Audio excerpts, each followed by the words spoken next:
Roll, please. Lori Kudiski. Here. Tom Hack. Here. Scott Fishel. Here. Linda Gassi. Here. Jennifer Hardin.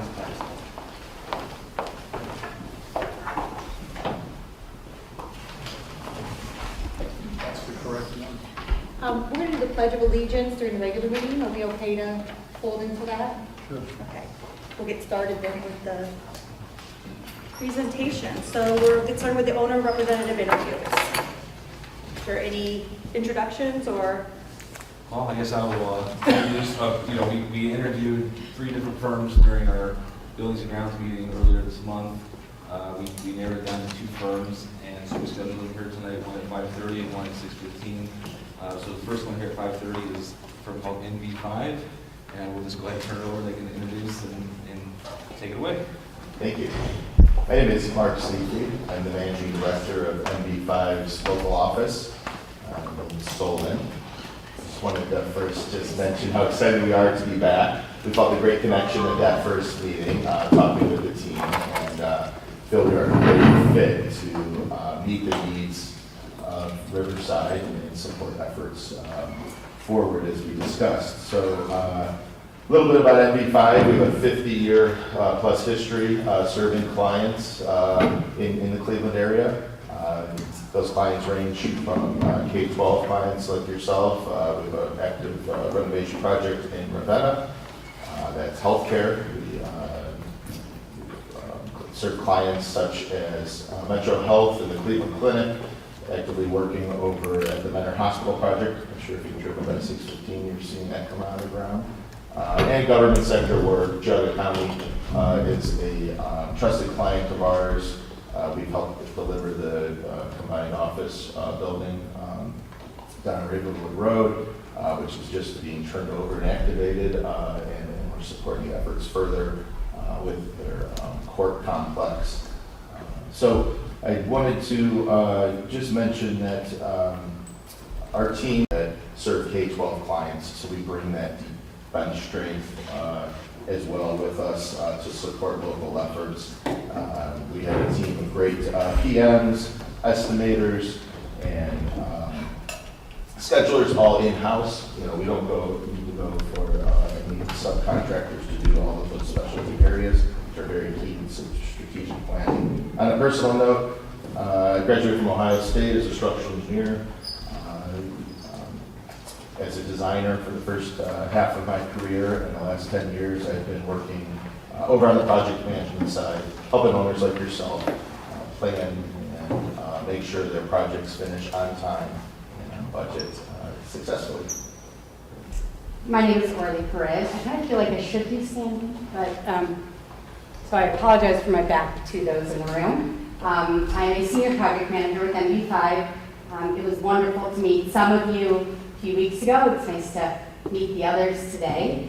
My focus is really on strategic planning. So as an owner's rep, my role is to represent the owner, find a unified voice, very data-driven, being able to quantify unquantifiable things so that we can get to the best solution moving forward, and then obviously planning that out. Usually it's a multi-phased project, short-term, long-term goals. But within that, and I know we got into it, into some detail, so thank you for giving us another opportunity to present, because I actually came prepared with some of those documents that I referenced that first time. So I'd love to kind of walk you through what we see as the first step.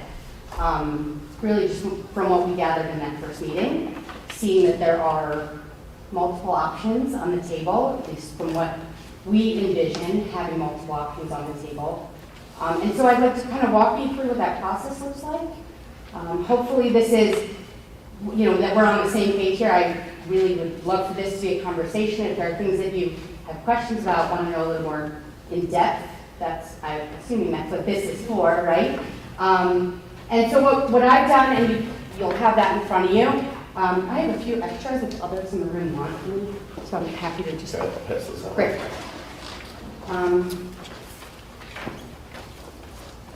So Mark did go over our key services, project management, owner's rep. We are the jugglers of all. right? We manage all of the information, put it together in a process and a system that is digestible. That's really what our job is. So when as an owner, sometimes it feels really overwhelming that there are so many pieces and parts. We're really there to help focus the team into one unified voice. We know that sometimes that's challenging to do. Given what our past has been here, at Riverside, phase 1 was completed successfully. Congratulations, you guys have 2 awesome new elementary schools. First day of school here at the high school. And maybe phase 2 looks a little different. Right? That phase 2 that was originally proposed that didn't pass, maybe that isn't what we're moving forward with, but potentially an option. So inside this brochure, the first thing you'll see are these conditions of satisfaction. Conditions of satisfaction is really just a fancy term for us saying project goals. What this is a understanding from a multifaceted understanding of the project goals. So from site access, from programming, from academic programming perspective, from a financial fiscal perspective, we want to make sure we understand all of the goals of the project, right? And so no stone should go unturned in this process. This is a work session. So right now you see some pretty tiles, right? This is from another project that I'm using as a reference. Very similar to this, not a school, but still a project that the owners, the city of Cleveland, did not know what they wanted to do, but they had an idea, and they had a lot of ideas. So you can imagine how challenging it is to get to a end result when everybody has different ideas and different goals from multiple different departments within the city. So within that work session, we were able to identify these 10, 2, 4, 6, 8, right, goals that we were able to then check as we move forward in identifying all of our options. How are we measuring against these goals? So if we move to the next page, and obviously I should say these are going to be specific to you, right? These are not your goals, but similar to this, it will be a multifaceted approach. What you'll see next is a high-level executive summary. So when I mentioned earlier, we are able to take unquantifiable information, like values and goals and missions of the school and the district, and quantify them. So what you see here are colors, right? Green, yellow, and red. Fairly self-explanatory. But as the core team identified our multiple options, we were then able to go back to our options and say, how does that work with that goal? Does it meet our goal? Does it not meet our goal? And we scored it. And at the end, if you go to the next page, you will see even further detail about a recommended option. So you'll see that there were 5 options. Hybrid 1 was what was recommended. We provided the square footage, the approximate cost, and the financial details that this owner was looking for, and then the breakdown of that option in particular. What you're seeing is really high level, right? It's 1 page of 250 pages of information, but what we want to do is be able to give you digestible information so that you can then go to your community, in your school, and say, we've done our due diligence, we've collected the data, we understand what it's telling us, and we can be very transparent. We understand that this school district, fortunately, ranks 531 on the OFCC eligibility list, which is wonderful, but not wonderful. So we do need the community support, right, eventually, unless somebody else is coming out of pocket as a donor. So I think transparency is really important. We found that in other projects in the past. Being transparent with the community and the stakeholders, the user groups, obviously as the owners, will get us to success, even if there are hiccups, and there will be hiccups, right? But what our job is to identify those before they happen, right? Identifying the risk, and being able to, work through that obstacle rather than being faced with a major challenge. So I kind of walked you through what our initial phase would look like. I really do think that this is a 3 to 4 month engagement. There are lots of things that fall within. If you want to really go into some nitty gritty, one of the options that I was thinking of, please tell me if I'm overstepping, but option 1 would be maybe what you're thinking is phase 2, right? Where you're doing it 6 through 12 here at Riverside, and then and then Lamouth Middle becomes elementary. That is what originally phase 2 was. Maybe that is option 1, and we kind of work through that.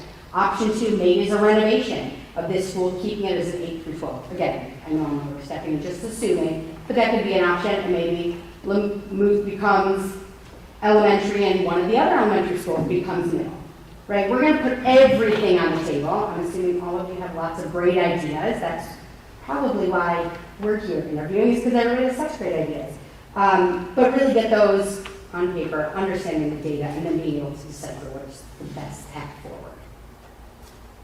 Mark did mention that we are in-house estimating, so a big piece of this first phase would be facility conditions assessments, really understanding what we're currently working with in the district, because we've got to put a number to that.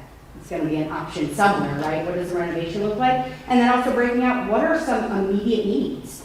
We've got some money. We don't want to continue to defer some major projects, so we would want to identify that as a short-term goal, making sure that we have this larger picture, knowing we want to move forward with phase 2 and 3, but there are some immediate needs, I'm assuming, as well. Yeah, I would just Yes, further the importance of those conditions of satisfaction, and hearing from all voices, understanding and documenting what does success look like early on, and those are for reference throughout the project as we bring on board a design team eventually and a construction team, so everybody understands what success looks like. We see quite a bit working with teams how quickly different stakeholders on a project, owner, contractor, design teams, all feel like they're connected and all on the same page. But without that documentation, things get off out of alignment very quickly. So I guess I would open to a question in terms of kind of the first step and hearing from all voices, documenting some of the different options forward and helping get actionable information for this team. Does that feel like a need early on for what Riverside needs to move forward? Yeah, I think, I'm not speaking for everybody, but I think our first step is really just to figure out, again, there's a lot of diverse ideas up here that where do we need to focus and what do we need to do to move forward. I would think that's part of the first step is the idea of getting us all to put it out there and then figure out how do we kind of meet somewhere. But I also agree that hearing with some of those things that are not our phase 2, phase 3 type of things, what can we be doing now? What should we be doing now? Putting those things on the table as well. Can you address then what happens, like that you don't replace the architectural firm, that you're not here to replace the, like some of those things as you go through this whole process and then say, for example, we get to the, okay, we're ready to do a phase 2 or whatever, we're going to put that out there to the public, whatever it happens to be. Like what your role is in that, because I don't want to misrepresent to the public that we're bringing somebody on in replacement of those individuals. Yeah, so we are an extension of you, is what we are. We don't replace the designers. We don't babysit the designers, so they would like to maybe say that, right? But we hold everybody accountable on your behalf. So in being transparent with the community, an owner's rep is that unified voice. What we would like to see as the initial steps in the strategic planning and getting all the ideas, then once we have some recommendations or some options on paper, you'll have some numbers, you'll understand what the buildings might need. That next step would be to bring in a design team.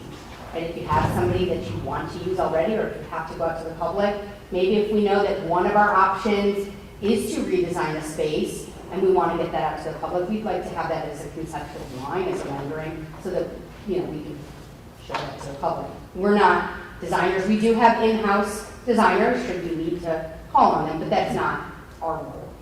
Our role is to just kind of keep everybody in line the nicest way possible, but really we do just juggle a lot of balls. So we don't replace the designers. And I would add, having somebody objectively, supporting you as kind of the owner agent, as it's referred to a lot of times, does have somebody at the table that's going to, as Orly said, hold people accountable. But what that means is, are they completing the tasks that are expected in a timely fashion? And we see a lot of times in a lot of these projects that you're hearing are finishing late is things got sideways. Design teams ran designing stuff that kind of went off kilter, and had to bring them back. That adds time. there was some scope missed or some things like that. That's our job, to make sure things are flowing, to have our hands on the budget, making sure that in a timely way we're meeting our milestones. So that's why we're different than those design and construction stakeholders. So, a question. So, it could very well be that we move forward with some adaptation and improvements to the existing structure here at the campus. So that's going to be a very, sometimes a lot of work and sometimes not so much. Mm-hmm. How, being a large firm, how are you going to be able to adjust to those ebbs and flows of potential workload? That's some, customizing an approach with our staffing that, meets your needs would be something that you should expect from us. We don't, add staffing during periods that it's not required. So we would ebb and flow our team and our involvement to match the needs. We would customize an approach. Sorry, Go ahead. Yeah. saying that though, you would have me as part of this project from day one through the end of the project. So my schedule would revolve around your schedule, right? So when we know that there are ebbs and flows of the project, and that is actually on that last sheet that I didn't speak to earlier, but you do have a schedule as that top graphic up there. Schedules, especially in an academic calendar, are fun, very colorful, and there are a lot of moving pieces. So we're very well versed in acclimating our schedule to the academic calendar and then to the contractor's calendar, and when students are in certain places, working nights or weekends, should we have to, get it done, right? But we like to plan around holiday breaks, making sure that students have, other swing spaces to stay in for a semester. Those are things that we plan down to the room that they will be in, starting on what day. So we're part of that entirety of the process, and we are dedicated to it. Can you tell us a little bit about, so obviously we're 5 board members that have become one voice. Can you tell us a little bit about how you work, or examples of how you work with other groups to try to get to that point? Sure, yeah, I will bring up the city of Cleveland once again. There were 11 departments. We already know that government is a lot of red tape, a lot of bureaucracy. Everybody loves their voice heard. And we had 11 departments, from planning, zoning, historic, environmental, mayor's office of capital projects. Everybody has separate goals. Right? And really their goal is the only one that's important to them, because ultimately they have to report to their director that, hey, we met our goal. What we did, and it takes us back, without technology, without all that extra stuff, we had work sessions. So we bring everybody in the room, and it's a 3-4 hour, when you have that many people, right? They're there for several hours, multiple times, but that first time, we're kind of taking up a room like this, putting whiteboards all over, those sticky big boards, and we are just writing. We're getting ideas out. There's no yes, there's no, there's no buts. We can do pros and cons, but we just want to talk about goals. What are we looking for, right? And it's also a really great time for me to gather a lot of information. So that deep data dive, data dump that I will ask for is, I want to know everything that's already in your brains that you've known about for the past 5 years, right, since the inception of this, maybe even before that. But that really is how we start. So it's not to make it sound like kumbaya, but that's really what we do. And everybody provides their opinion. Then I take all of those opinions and I then start to quantify it. We come back the second time and we start to write out options. Still, we're not talking about good, bad, right, or wrong, right? We're really just collecting data. So we can't argue with data, right? The data will then drive a decision. So when we look back on this sheet, right, we had to identify how we were able to meet these goals. Right? We've got a couple that weren't met, that were not green, but for the most part, this aggregate score was the highest, and therefore it was what was recommended. And so the overall goal of the team is to provide the best recommendation. Right? At the end, it's not about who's right, who's wrong. We're going to look at the big picture. We're going to understand the financials, how it impacts the students, how it impacts the community, the enrollment, the demographics, everything. And then make the best decision from there. But it's definitely a fun process. And really, it's just a matter of getting a lot of information out. I hope that was a helpful answer. Question for you. You said we have you from the outset, correct? I'm sorry, say that again? We have you from the outset? Yes. Okay. And then also what was stated is there will be other staff. So how many other staff will participate and what will they do? What's their role? Sure. So myself as a senior project manager will be your point of contact. I will be your day-to-day. The beautiful thing about the ND5 Solon office is that we are able to provide a menu of services.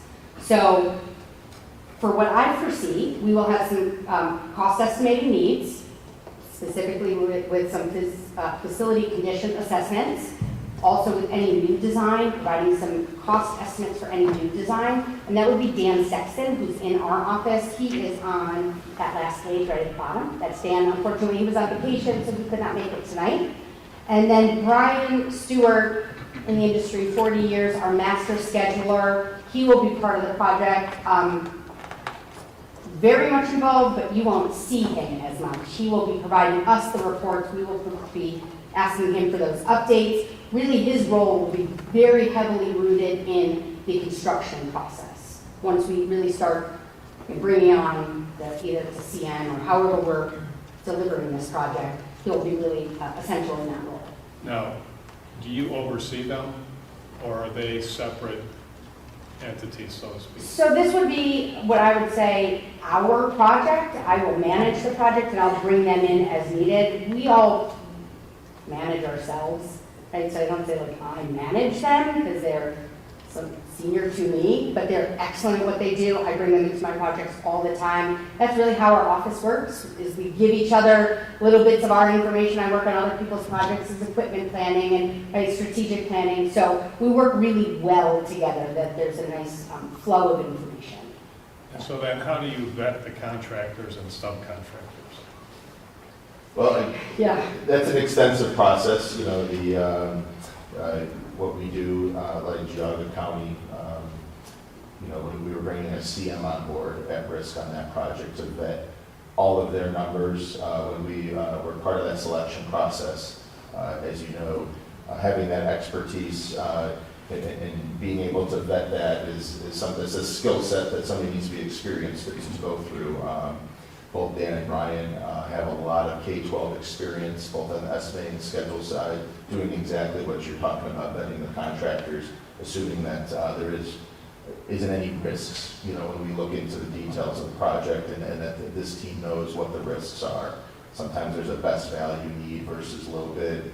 There's a lot of different options to explore. Each come with different risks that everybody's in alignment with that. I guess what I mean is how do you vet them for maybe what losses they've had in the past? If you get into very high level projects, you have to be at like 99.85% to even be considered with no losses for a certain period of time and that sort of thing. So how do you vet them and their employees to see what we're getting on site? We could have a pre-qualification process for the various contracts that set those requirements, you know, would be one way. And we typically do that hand in hand with the construction manager, right? We're not, at least in this project, I don't believe we're going to act as GC. Now we could, and should we act as GC, we would obviously take them through that vetting process. Obviously also our relationships in this area over the past 40 years will get us a lot of phone calls, you know, that gets us a lot of information, but we're also in the industry. We're working with a lot of these players right now. We would ask anybody who is bidding to provide us, just like we would have to provide to you any of our losses, right, any financial information. We're a publicly traded company, so we have to provide that to you anyway. But we would ask that of any subs or vendors that come on site. If we are working with the CM, we would do that in conjunction with them. And the firm's history is one piece of the puzzle, but just as important is the people they're offering for our project.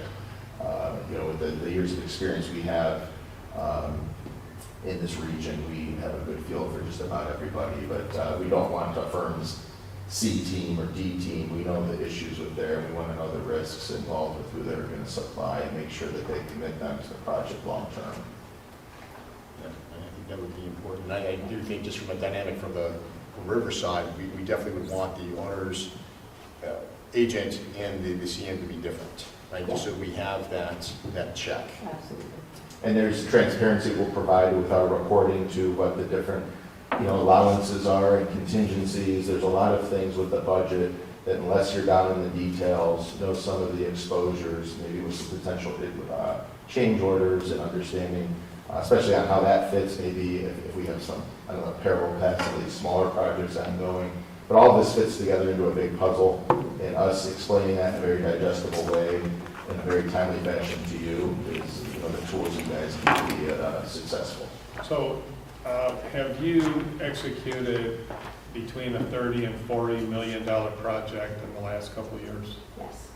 I mean, Geauga County Geauga County office building was just about $30 million, and through one of the most turbulent times this industry's ever seen over the last 3 years, we were able to design that. There was the typical issues, which it sounds like you guys may have experienced in the past, where design teams, CMs are kind of a gridlock, are having those estimating capabilities in-house. Objective really helped move that through in very positive ways. That project is delivered under budget. A lot of enhancements to that project were able to, because of the budget, we were able to get a lot of enhancements that initially were not thought they could be part of that project and deliver it on time. It's a success story. There's a lot of projects that people are experiencing different issues. Yeah. And then what was your total cost on that project? As Your for our charge, role, your charge to the owner, yeah. about $580,000. That's full design and construction, owner rep. We did do some change orders, for our contract to help support the owner. There was significant needs from an IT perspective for more of a comprehensive look at some things that wasn't part of our initial scope. Like I said, we have that deep bench strength. We have a whole office that does nothing but IT, AV design. They asked us, we were able to surprise, going out to the market for roof management planning, we're at no bids. We have those in-house capabilities, we're able to add that. So there's a lot of value-added opportunities we can bring to the table as options. Obviously, we would never want to bring any option to the table that was above kind of the market rates, and we would let the market tell us that, but we have that. Did you say you were the designer on that project too, or? No, that was TDA Architects. They were talking about, I think maybe doing IT in-house as the additional item, but you were able to Yeah. handle that in-house is what you were saying, right? Really help the owner from a strategic planning perspective, kind of figure out different upgrade options. A lot of times the in-house teams are confident in what they want, but they want somebody that, with the experience to say, yeah, that is the right, we're doing this all over the country. These are some other things you may want to explore before you move forward. It's always good to have that sounding board, so that's where we're able to leverage. I think when Mr. Placco was talking about, you started out by saying we did it from the full design. So to clarify, we were the owner's rep from the inception of design. So we managed that design process. There were designers on board, TDA did the design, but when you think of all of the pieces that go into the design and having 15 entities that occupy that building, they're all individual entities, they're not a title department and license bureau, things like that, and everybody having that voice. So we were able to work through that design phase as the owner's rep. And I think, James, you had mentioned or asked a question, and correct me if I'm wrong, last time we met, how do we avoid running into the designers pushing their design on us? I mean, if they're really into these windows, or they're really into blue walls, or whatever their thing is. And I think my response to you was, well, we wouldn't ever let it get that far, right? We wouldn't have those windows on that drawing because we're very clear up front with what your project goals are, right? So these project goals make their way through the entirety of the project. So if part of that is a design element, or the lack of a specific design element, that when an architect or design team is brought on board, they're brought up to speed by us. And it takes that legwork off of you to bring a whole other person on board, right? Get them up to speed with all the things that you've had. That's our job, is to collect that data, provide them that report so they understand what they're walking into. So you will walk with them with a list of requirements that you know we have agreed to and Yes. make sure they stay within that. We are your timeline. voice. So once you say, this is what we want to do, unfortunately, I get to say no a lot. And unfortunately, I'm pretty good at it. So my job is to represent you, right? And we've been very lucky. I mean, we work with some really great design firms. We get great people to work with, part of the team, and I think it's clear that I am pretty black and white and very open. I'm pretty candid. There is no news that goes untold. So even the bad news, right? We have to tell that. But we don't use collaboration as a, little buzzword because everybody's talking about it. We really do collaborate. We talk through things with the design team, with the construction manager, with you guys. I mean, this is a process. There's a lot of pieces, and we're here to build a relationship so that we have a really successful project at the end, or multiple projects, right? We want what's best for you as the district. Question, not a happy question, right, but a question that we've probably all experienced at one time or another. What happens at the end of the project if something wasn't done quite right and now it needs fixed? Sure. Well, obviously, there's a lot of coordination to prove there's an issue. Sometimes it's bringing in a third-party expert.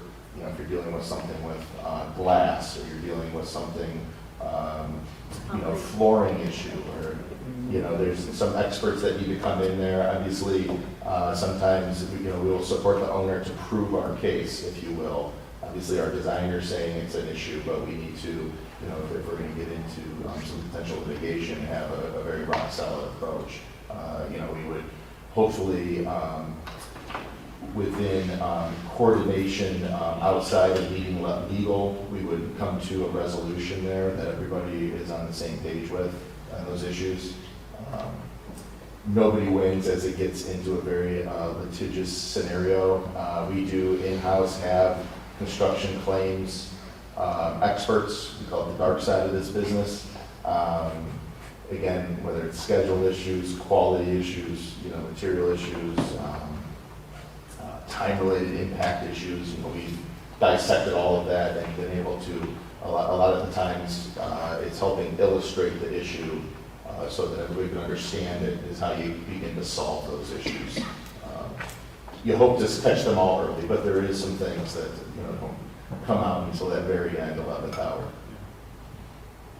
Can you give a specific example of it, where you've got to the end of a project, discover something that's wrong, and how you resolve that? You want to get the Jed County window fret issue again? Right, so there was, the glass in the Geauga County project, their architect noticed late, in punch list that it wasn't meeting the specs. Certain elements of it, we had some different collaborative meetings virtually, and then everybody is on site.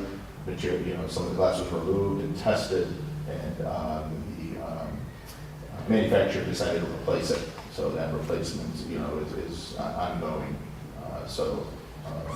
There's other parts of that glass that are still being discussed, but there's a resolution there that obviously anything that gets to that point, there's some impact. We got people now working out of a project, a building that needs some glass replaced, but in the end, the owner's going to get, what was deserved.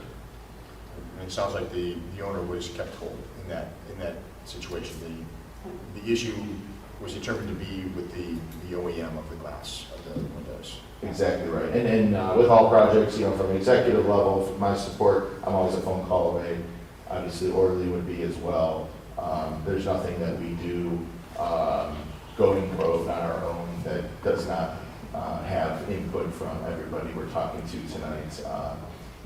We would stay lockstep with this team at all times. We could represent this team, obviously, without, everybody being present, but we would, be truly objective, in your support.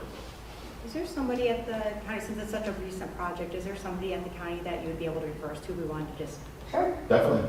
There's quite a few, but Jerry Morgan is the town manager.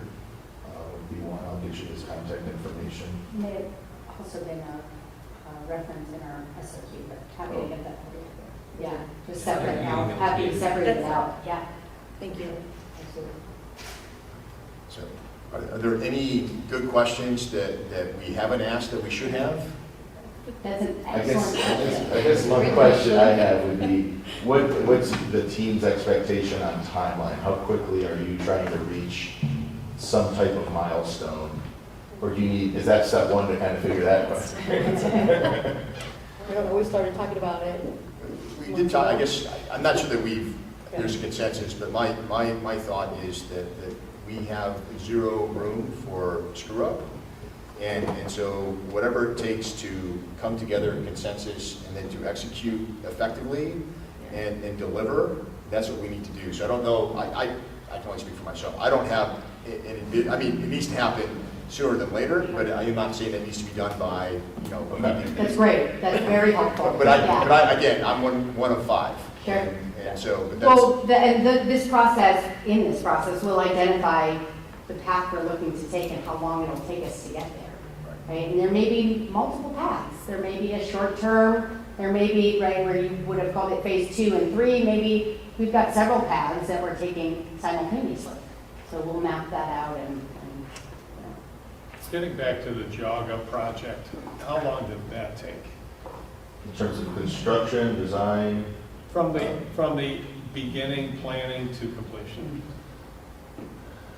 I want to say about 3 years, give or take, but, there's obviously design, with public procurement process, things don't move as quick as they do in the private sector. In the private sector, we do a lot of fast tracking, if you will. We're not even done with design, but let's get like the foundation work out on the street, get people moving dirt as quickly as possible.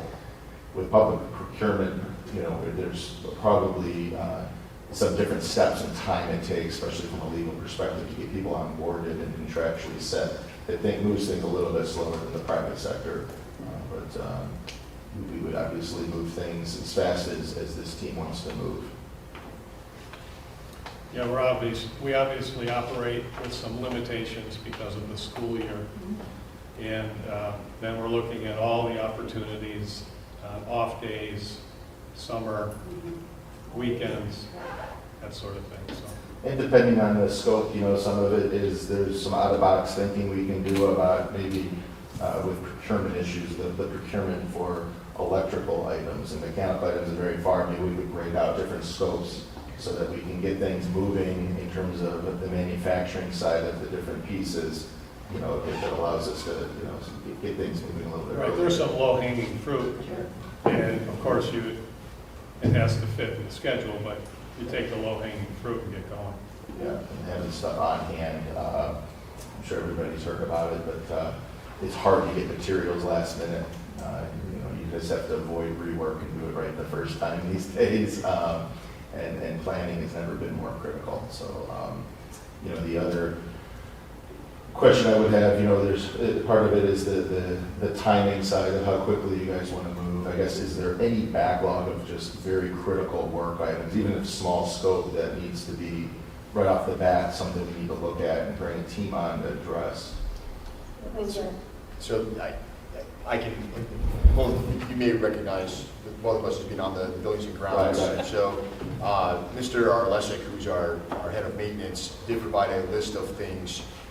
And there are some things on the list that, need to be resolved in the next, 18 months or so. And then some things that were longer out. I don't know, there are concerns. I don't know that there's anything that necessarily keeps him up at night, but there are many things that need to be done. He said there was not anything that keeps him up at night.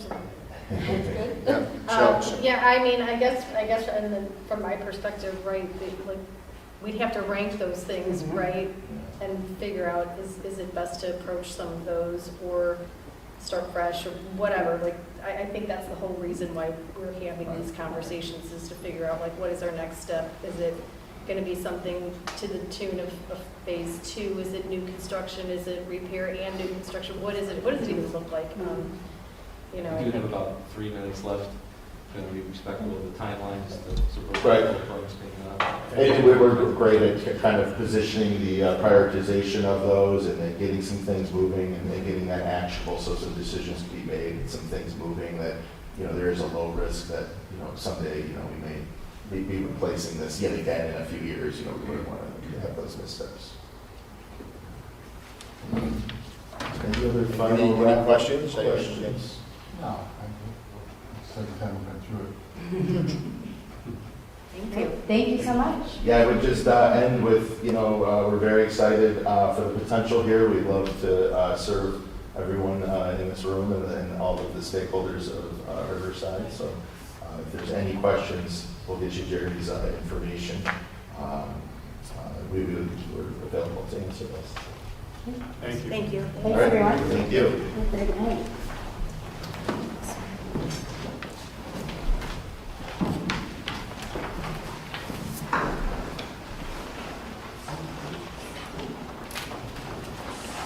You guys have a long night ahead. Good luck. All right, thanks again. Take care. Take Take care. care. Thank you. Seeing you. Have a good night.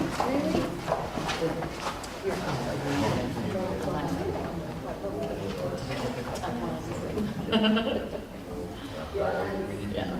Scheduled to. I know. I'm getting kids up for this. Brutal. Air conditioning. And dogs have to.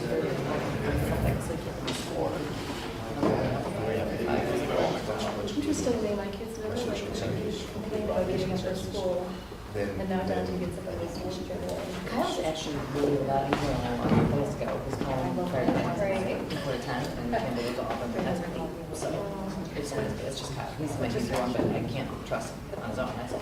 So, you know. Yeah. I would never leave that to him. Anywho.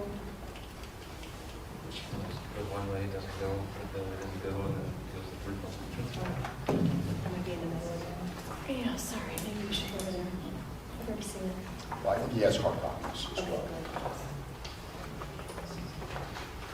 I think I might scoot one way or the other, you guys. Right, well, yeah, you're not, My head's you're not shadowing, but So you're we'll- probably Go away. probably blocking it, you might watch this. Thank you. Thank you. The acclamation period. Oh. Certain members will get certain- Oh, and he came in late? Yes. I thought so. This is the end of the acclamation You ready to start? period. Yeah. So I turn it over to Rick here, who are management, and they'll provide his presentation. Hello. It's nice to see you again, and I thank you for inviting me to come back and make another presentation. I'd just like to give you a paper copy of what is being presented this evening, so that you have that for your record. Thank you. Thank you. You're welcome.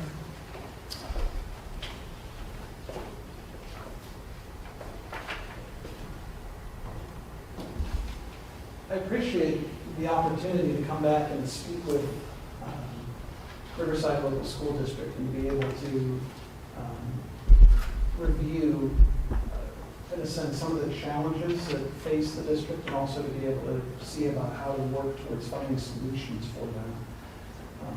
I'm aware that there are layered complications, and I am sensitive to that reality, and it's something that I actually have had to deal with in previous projects before.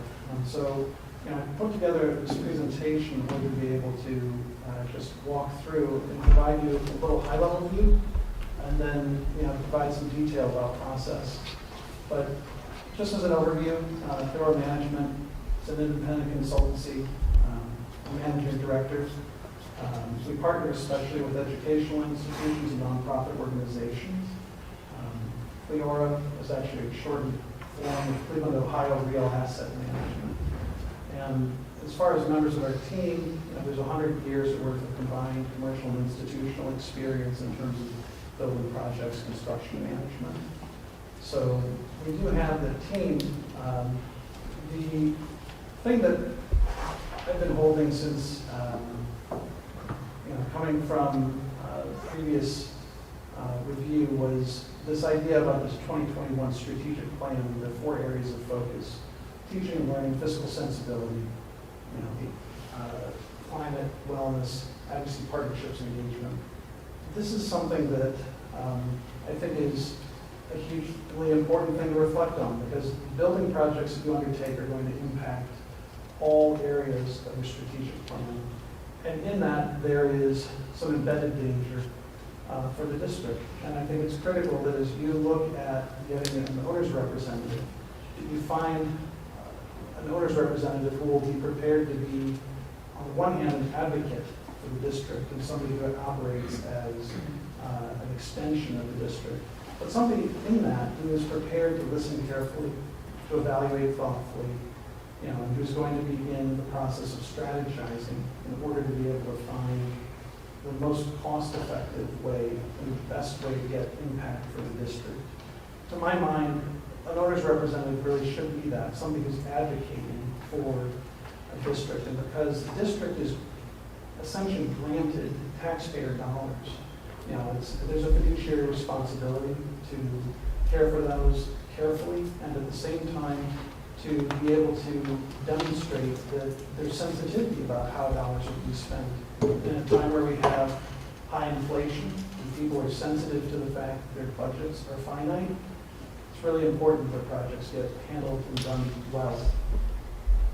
So I put here, collaboration as a heading on this particular slide, and it is a bit within the industry, something of a buzzword.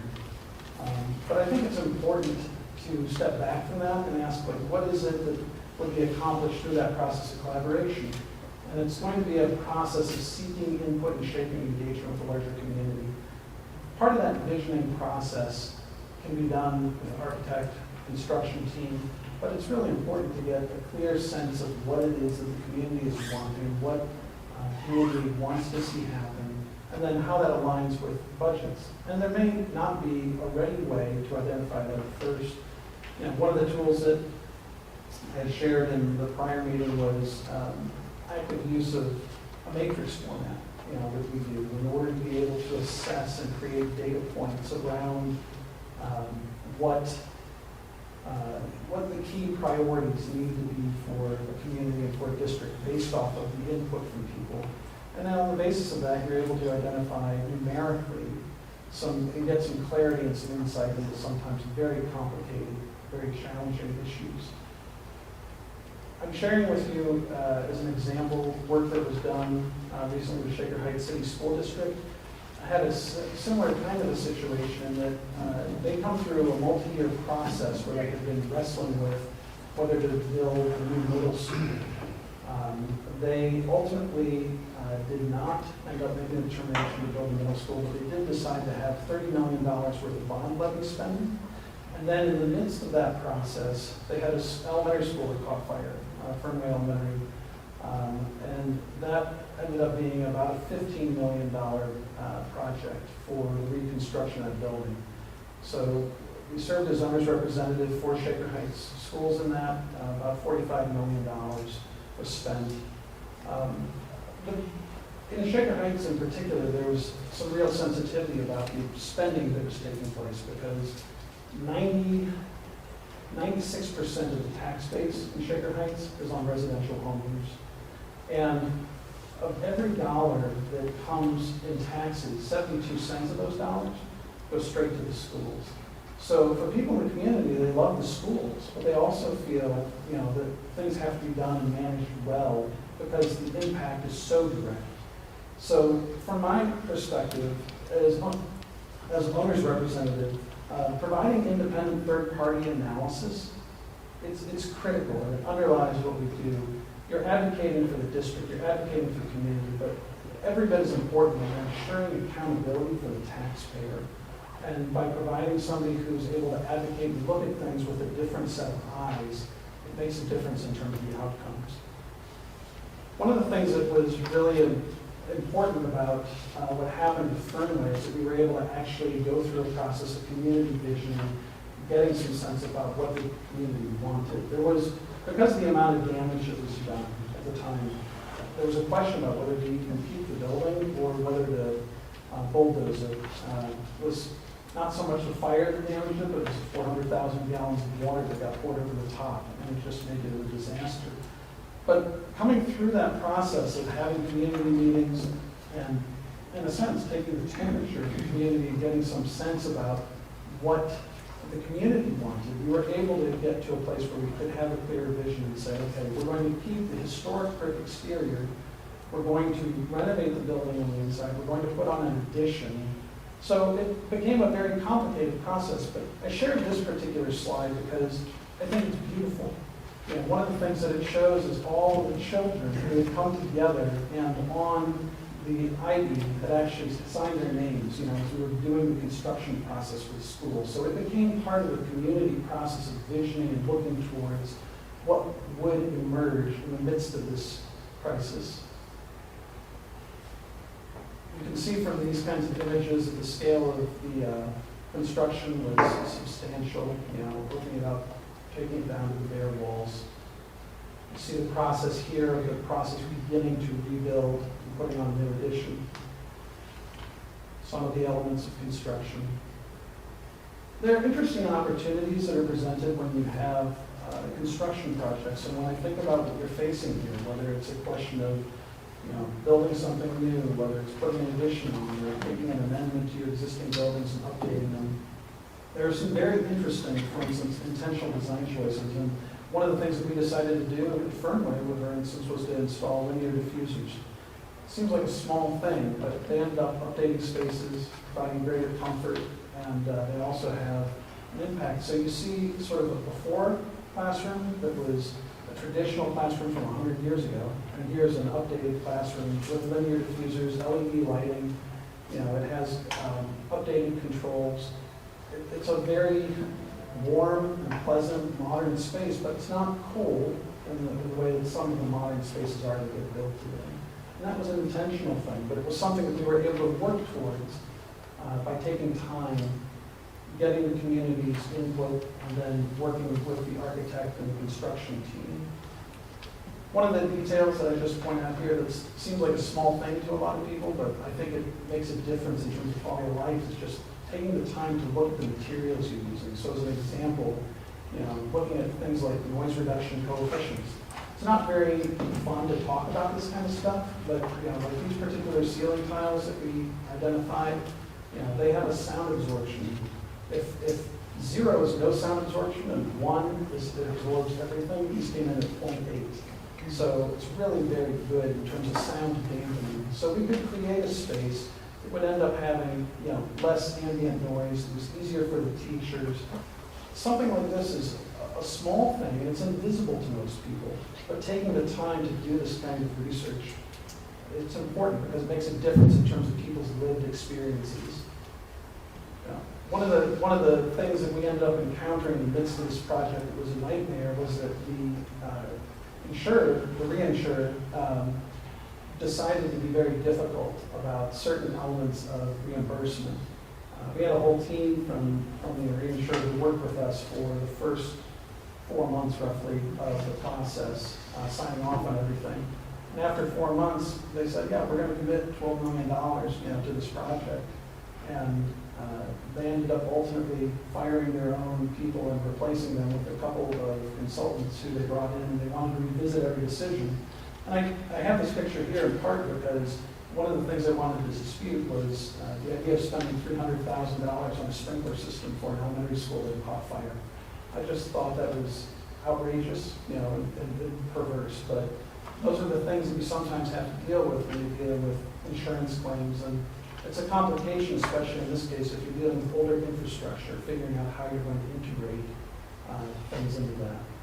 This particular image that you see just shows, elements of the wing being built, elevator that was being put in the tower that's there, and this integration of old and new.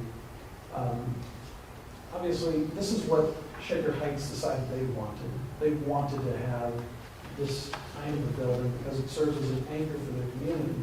It's not to say that every community would make the same set of decisions, but I think it's important to understand what it is that the constituency that lives in a place, what they want. and to hear that, and then to see how you can work towards supporting them. There are issues that emerge, like here are some new fire doors that were installed, and I thought they looked great from a distance, but, you found, once they had been installed, there was a very small flaw. But this was disastrous, because this particular little line that you see on the side of the door basically could cause the thing to fail in the event of a fire. And it would not have aligned with fire code. Thankfully, we caught this and we were able to then have the doors replaced before we ever even finished the contract. But that was grace of the fact that when we're doing construction, you're on site, you're walking the grounds, you're looking at everything consistently, you're tracking, you're monitoring, and you're keeping records about that. And so that when things emerge, you can get them called out very quickly. A process of planning and sequencing that I think is hugely important for projects, and I don't think it matters greatly whether you're talking about new construction or whether you're talking about integrating new construction elements with an older building. This process of planning and sequencing that we went through, of asking the members of our contracting team to actually make their commitments for what they could do, how they would perform. They actually took, in this case, sticky notes. And this isn't a fancy system. This is very simple, but it's vital. The people themselves would write what they would do, when and what way. And we created a sequence inside the construction trailer so that we could actually see visually what everything was, and everybody understood how everybody else was going to be held accountable.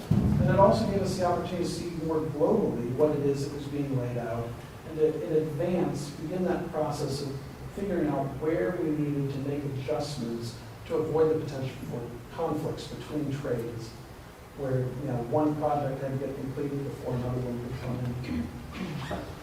You see some other things here in terms of just brick matching and some of the historic architecture, but then the process of building back with updated systems, and trying to improve things in the sense of more insulation. Older buildings didn't always have that, but we were able to do this, and putting in new infrastructure in terms of IT, putting in new infrastructure, and getting something that would end up serving the district, hopefully for another 100 years, much like the previous building did. Here you see a few images of classrooms. Up on the upper left, it's kind of an empty space with construction materials in it, and then you see what things began to look like in the other spaces, in the other panels. On the upper left there is a combination of library and maker space. And the lower left is the maker space, and on the upper left is the library space.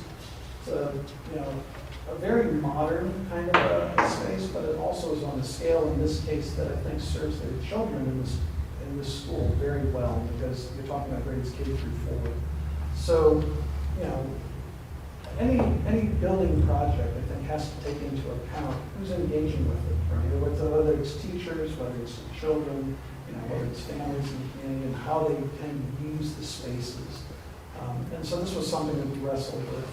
We also sought to get really high quality finishes, and by working and planning things out longer term, even though this happened, much of the construction was happening even during the midst of COVID, we were able to get the results that we wanted. So you can see on the upper right, for instance, the sill and the trim work, that kind of detail that we were able to bring out on behalf of the district. And then this shows you some images of the final. Previously, there had been no lunchroom or community room space. It was something that we were able to install as part of the process. You see updated classroom and a couple of views of the exterior of the building, maintaining on the one hand the architectural integrity and at the same time being able to offer something that was updated and moving more in the direction of what I think some would consider a 21st century learning space. Thankfully, Fernway was able to be finished on time and on budget. There was improved community connectivity as a result of it. People really gathered around us and they were excited about it. We even used it as an opportunity to connect with the community by bringing in some cases, setting up the equivalent of street parties, and having pizza vendors and other food trucks that would come, and people could come and they could see elements of the construction taking place and have a chance to participate on another level. we also offered at certain moments guided tours of the construction zones. And that was something that I also think helps people, because when they can visualize, when they can see, when they can walk through a space and envision what's happening, it just becomes more powerful. A big plus from my mind is that we were also able to use this to spur some economic development in the area. It impacted real estate values and the speed at which the properties were turning. Firmly became more desirable. But beyond that, and I think in more importantly, really, the trade ties with the contracting firms were able to be leveraged on behalf of student engagement, so that we could get students opportunities to learn and connect with trade contractors, and so that they could have other options moving forward. The community ended up loving their new old school. And I think it ended up being a good project and an example of something that I reflect on when I think about where Riverside is, because there's an opportunity for you to take the best of the old and potentially update or connect and bring something new to the forefront. And it's a situation where we would love the opportunity to be able to work with Riverside Local School District.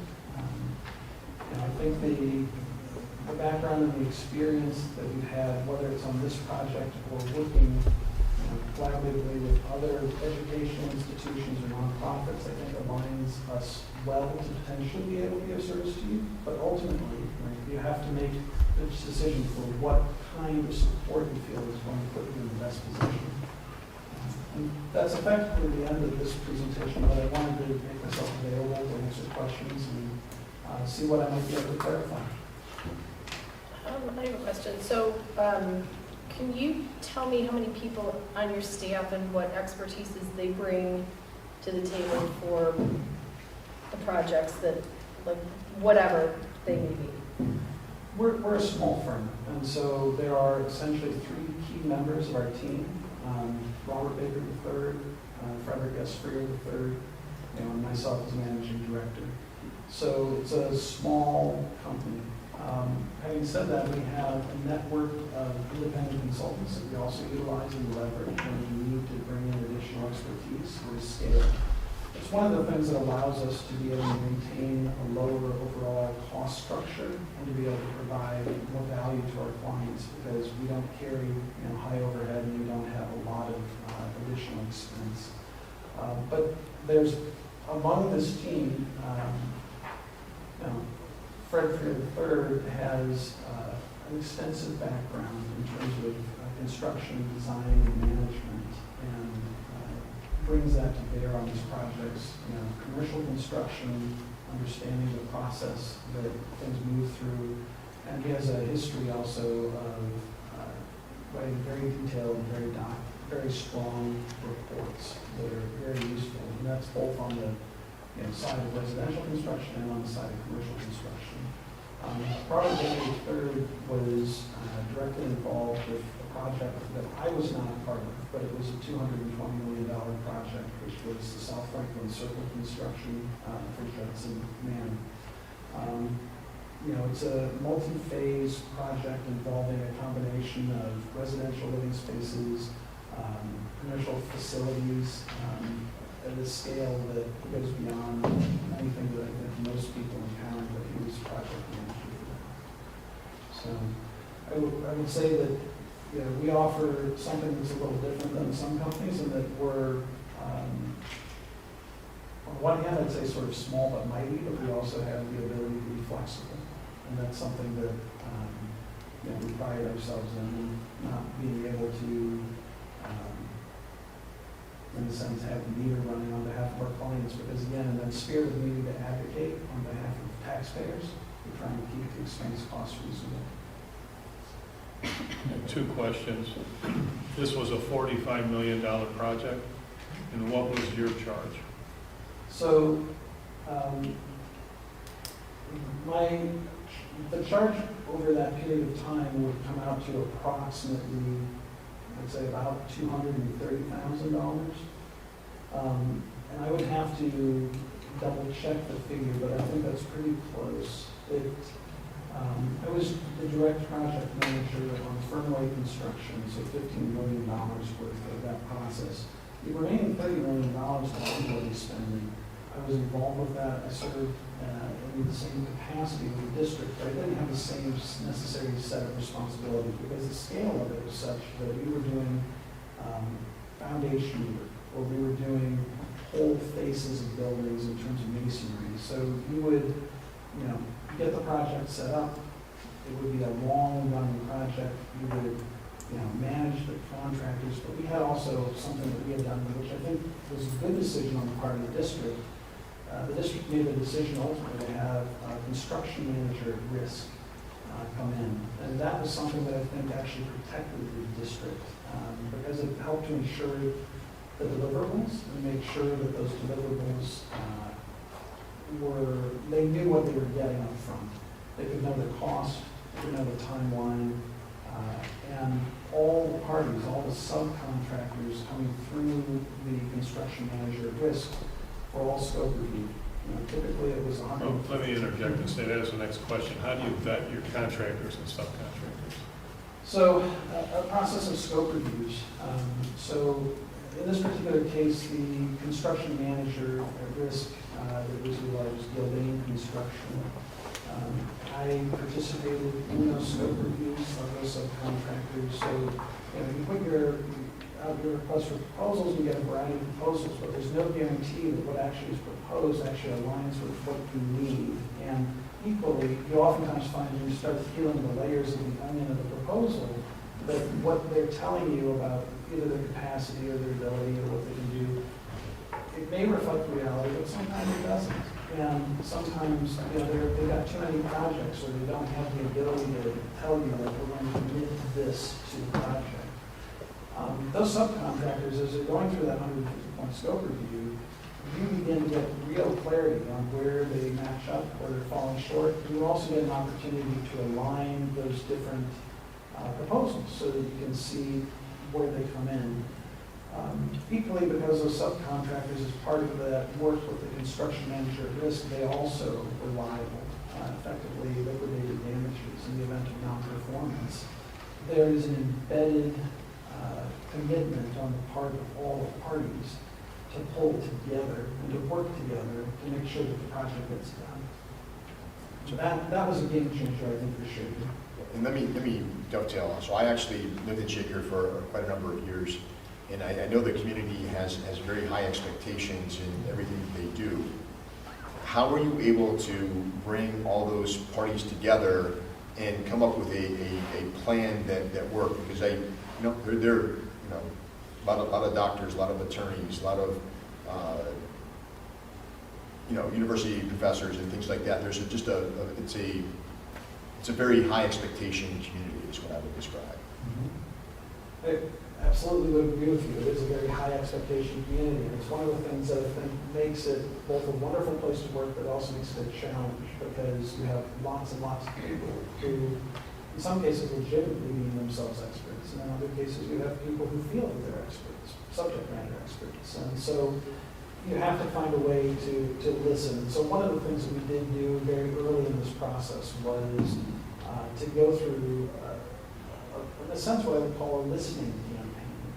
Holding meetings at the local library, holding meetings in the various elementary schools, inviting people to the community center to come and hear a presentation, also provide their input. And we would go through a process of putting up,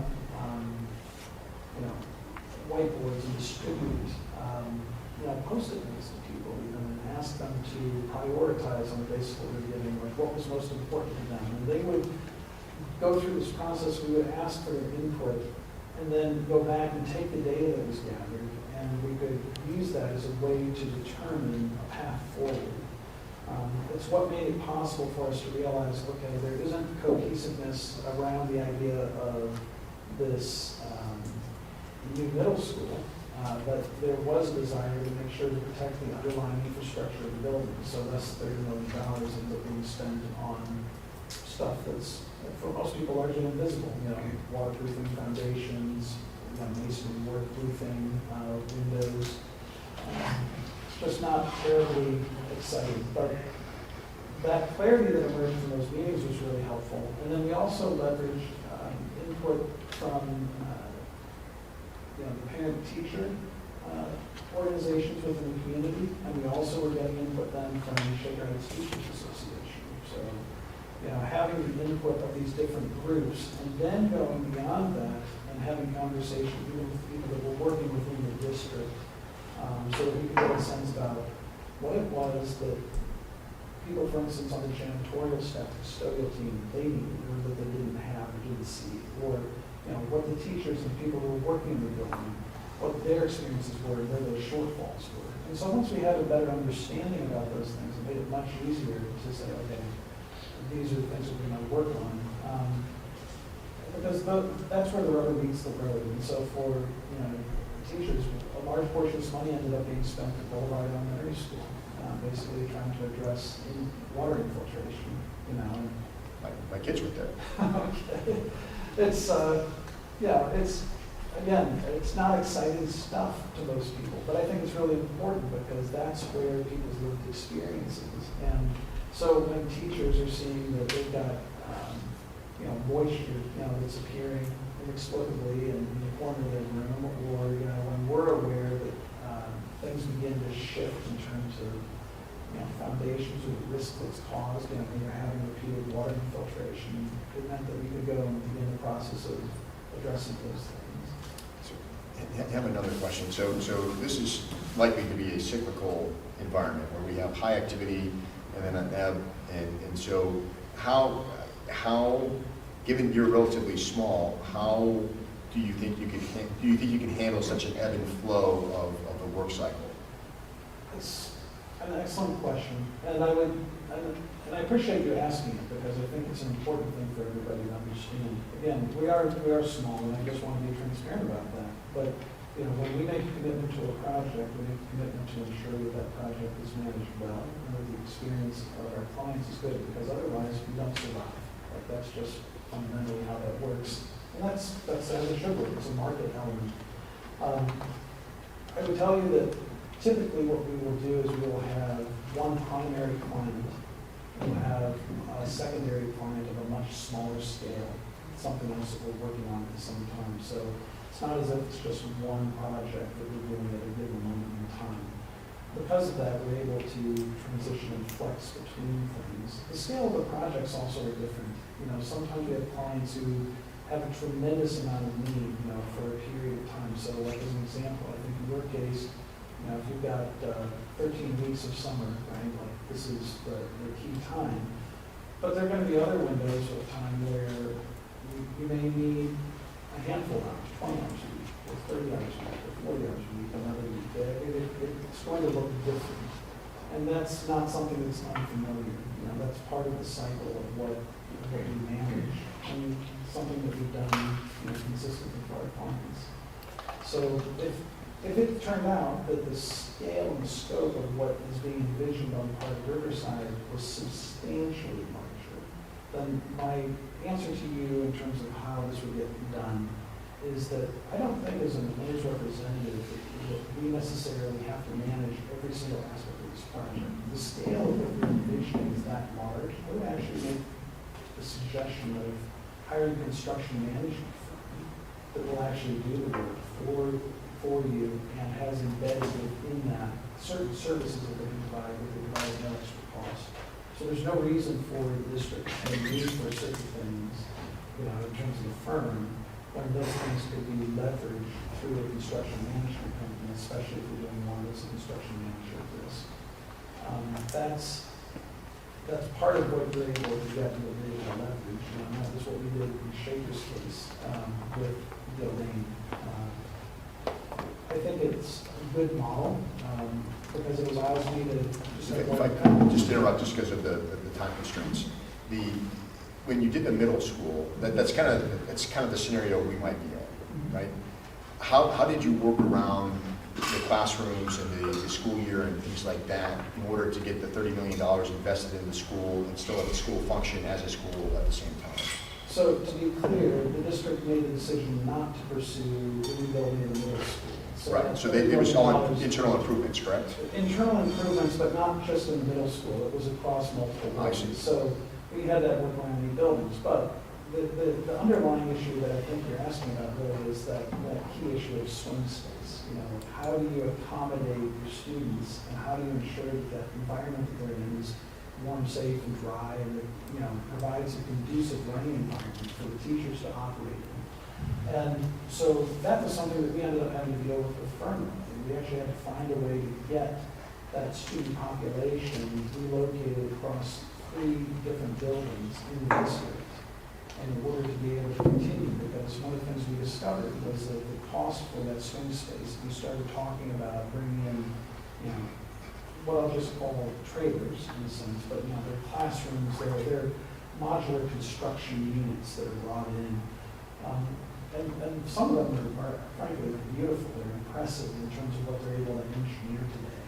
But the cost for those before was high, and we deemed that they were too high for us to be able to articulate that we would take that step and go back to the taxpayers and say, this is what we're doing. So we found a way to repurpose spaces inside of other existing buildings that we had, and we used that to house the students while we were renovating furniture. I would just note that at this moment in time, those modular, you know, spaces that I'm talking about, that we use as swing spaces, the cost of them has gone up substantially. And it's something that, depending upon the scale of the construction that ultimately that you're envisioning, you know, could be a phase 2, a phase 3, but that would be a detail that would need to be considered very carefully, because it's one place where you would find you know, costs running, and, you know, if your sequencing isn't right, and if you don't have the construction team function the way they need to, and you don't have a way of ensuring that everybody gets back in the classroom where they need to, and that your billing on that ends. You know, you need to be able to cut the cord and release that and send it back out. So that is something that, you know, we had to deal with and wrestle with it, but we ultimately decided not to go down that road. By contrast, Cleveland Heights, University Heights, when they went through the process of doing their rebuilding of their high school and their middle schools, and then working their way down to the elementary schools, they did opt to build quite a substantial structure that they put in at what would be like the Wiley Middle School, and that became the swing space they used when they were doing high school. I have 2 questions, if you don't mind. I'll make them quick. You were brought in to work on Fernway, correct? It's Fernway, correct? Fernway. Yeah, Fernway, but not the other projects, correct? No, that's incorrect. I was brought in to work on the other projects as well. The difference is that on these other projects, I was working collaboratively with the construction management team and our subcontractors, and so we got those projects going. Just different scope. Different scope. And then when they were trying to determine what they were doing with the dollars that they had available, and Fernway obviously being destroyed by fire, right? So it wasn't something that they had determined we should do something with our schools. We've got a school that burned, we have to do something with that, right? So that kind of decision was already made in some respect. Like, who led those meetings? Like, who was driving the visioning meetings for the district? So the visioning meetings were driven by a couple of different parties. So the district has a communications director, so the communications director was part of that. We had some community members who also were part of the process. We also had members of the, what I'm just going to term more generally sort of like community, people who are committed to this, who want to get involved and lend their hand. And so, you know, coming through that process of vision, you know, I worked with them in that, but I wasn't necessarily the person who was directing the meeting. It's something that I had done previously for other organizations, and so I feel comfortable, you know, doing that and drawing out the information, being able then to create data off of it. But in the case of this, really what it was more about in the case of Fernway was sounding people for what it was their vision was as part of a larger issue of trying to define a master plan for the district. It has actually accelerated some elements of that. And that master plan piece, I think, is important, because if you can establish a master plan, you know the general direction you're going, you can begin working towards that, even if it's incremental. In the case of Fernway, the fire really did accelerate. And the only question then that began to emerge was, okay, one, do we even keep the buildings, or do we repurpose and move it another way, build something else elsewhere? Do we restore it? Do we knock it over, build something new? Those were the issues we had to define through the community. There also were some tough equity issues, because Fernway is a school that's located in a corner of the city that I think most people describe as being relatively affluent. And you have school buildings in other corners of the city that are not necessarily as affluent. And so there was some underlying sensitivity about what this building would look like and how it would serve. And we actually took it as an opportunity to create a building that we hoped would become a model for the larger district in terms of what we could do. That we could update the buildings, that we could provide air conditioning, that we could provide comfortable, warm spaces in terms of learning environments, but without necessarily having to deconstruct everything. And for the people in the community, and many of them are living in 100-year-old homes, they see value in their homes, and they see value in these buildings, and so they want to have that protected. So that process of visioning is something that I think the district is still going through. They've gone through a process now of working with the city of Shaker Heights and the libraries in order to see if they could find a way forward, and actually called it, Way Forward campaign. And now they're at a place where I think the organizations have come to the realization that they have some objectives and some things are in alignment, but some other things are different. So how that impacts the development of Shaker will be a distinctly kind of Shaker thing for them to know.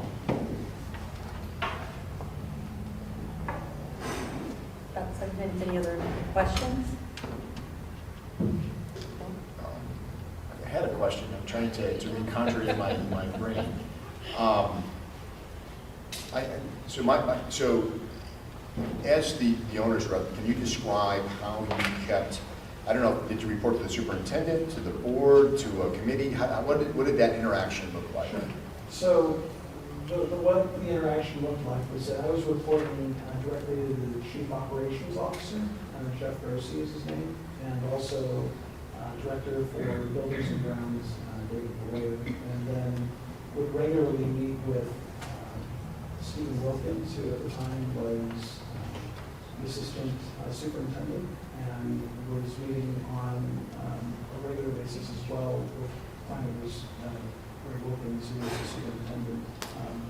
But in terms of that sort of communication process and working with that team, my most direct involvement on a daily and near-daily basis was with the Chief Operations Officer.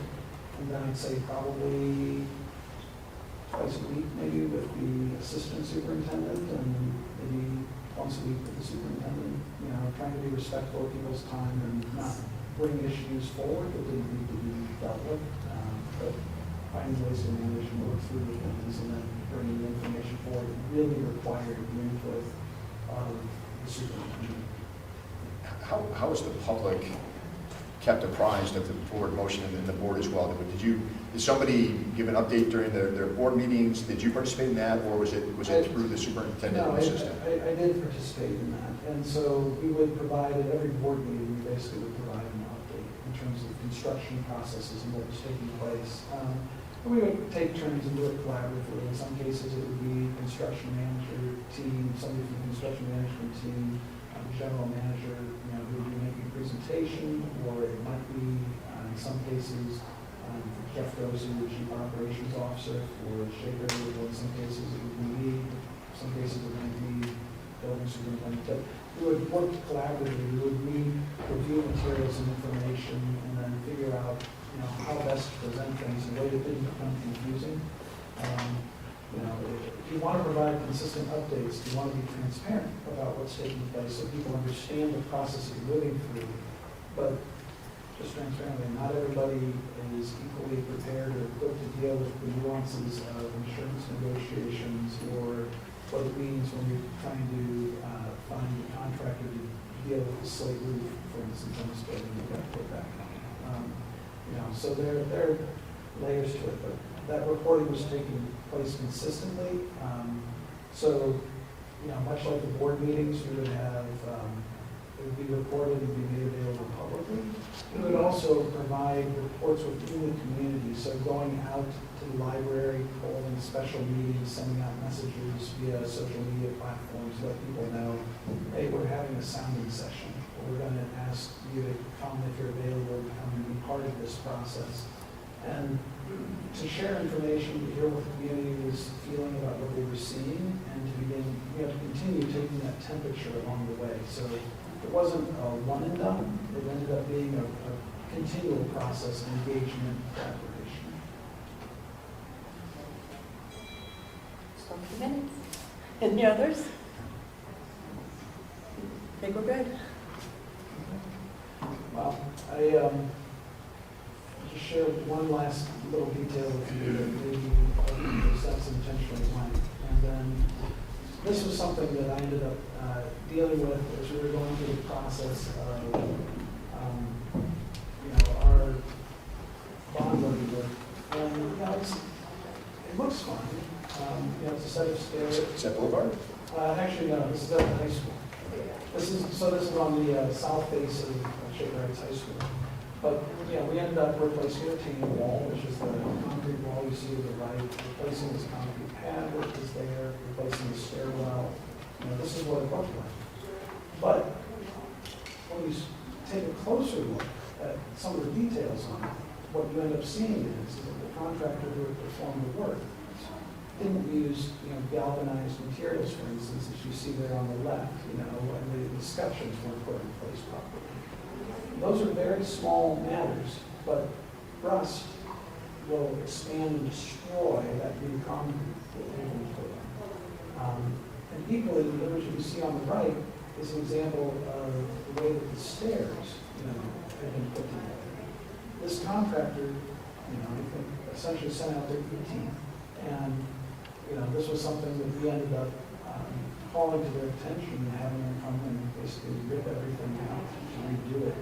And that was a form of warranty work that we were able to activate. But just because, again, being on the job, identifying things, you can bring that forward. And I think it's important because, again, for the community where 72 cents of every dollar is going straight to the schools, if the schools don't do this kind of management, then these projects become grossly more expensive. That concrete thing, if you're looking at it, again, it may not look like a lot, but because it actually ties into the foundation for this building, it was going to allow water to infiltrate.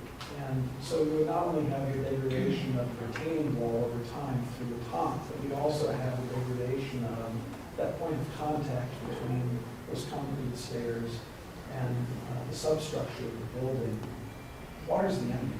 You've got to find a way to keep the water out. And so, this was one of those things that, how exactly do you assign a value to having to capture these things and not having the district have to spend money? I mean, that project, in a sense, is, is it a $30,000 project? It's probably something in that ballpark, but, it's the cost of the district. If you had to go back 5 or 10 years from now, and rip all that out, and then address the damage that had happened to the foundation of the building, it would be multiples of that. So, To get the contractor to come back, would that require legal action, or? No. So the beautiful thing is that you build the relationships with your contractors, you're working with them consistently, and so they not only understand you, and I think, it sounds strange for me to say it, but if they also understand something about your heart, the fact that you're advocating on behalf of the children and the community, and the parents, and you're in the district, there's something there that resonates, I think, even with the toughest contractor on some level. Like they're aware that they have a responsibility that goes beyond just the job. And in this case, when we showed them the conditions, they recognized and acknowledged the fact that it hadn't been done properly. They ripped it all out. Thank you. Just to keep everything on time, it's 7 o'clock, so appreciate it. Thank you. I appreciate your time. Does anybody need a quick moment before we leave? I do. Thank you. Okay.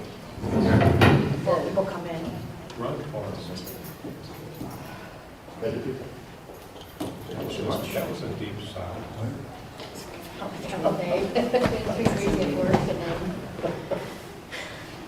Things pile up. First day of school, running, carpooling. Yeah, you were out early, right? Which school were you at? We're going to do it. We're going to start. Down at the other end. I presume you just want that. Yeah, I mean, thank you. Thank you. Oh, to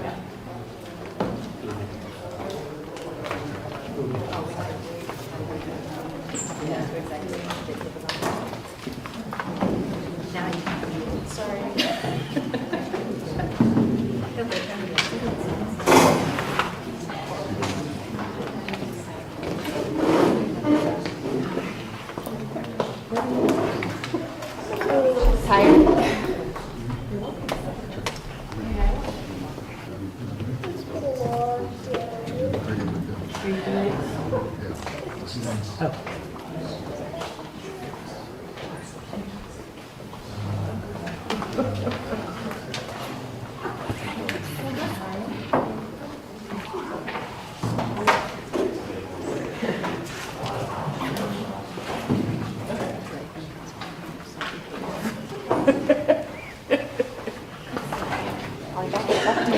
I saw that.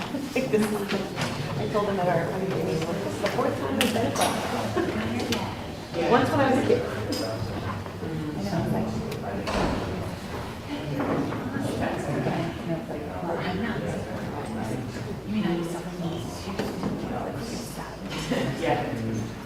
It's like Taylor, no. It's fine, I'm gonna get it. The whole family, she's the whole family. If I ever,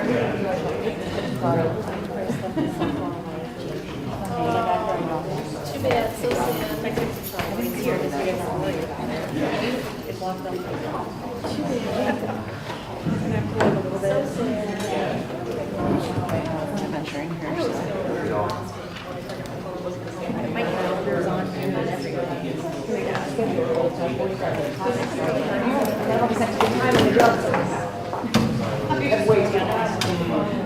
Every class is like, and we'll do that. Do we really need it?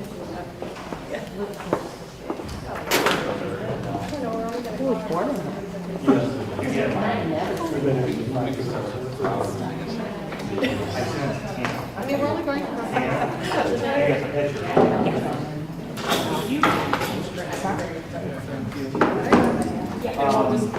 I'm sure in this executive session. All right. Go to the board. Well, yes, like everybody else. No, I think it's right.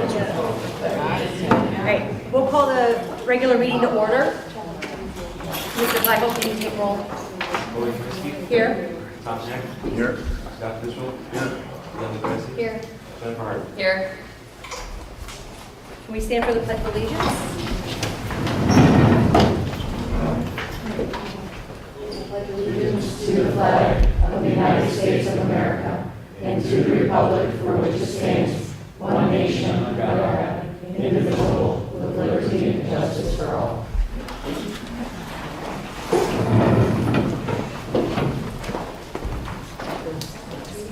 Welcome. On behalf of the board, I'd like to welcome all students, staff, parents, and interested community members to tonight's Board of Education meeting. I'd like to remind everyone that this is a meeting of the Board of Education held in public for the purpose of conducting the school district's business and is not to be considered a public community meeting. There is time for public comment during the meeting in the public participation section on the agenda.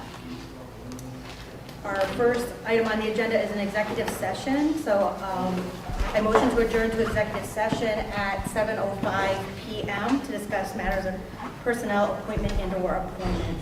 I'll second. Mr. Pyle, can you call the roll? Lori Frisbee. Aye. Tom Heck. Aye. Scott Fishel. I have to ask, is there going to be anything in addition to, what is the executive session now? Because I may have to excuse myself from it. I think we can have when we get over there. So we could, if you want to just I'm not go. going to, I'm not going to be in the session. It is, most likely we would have to be always in the meeting.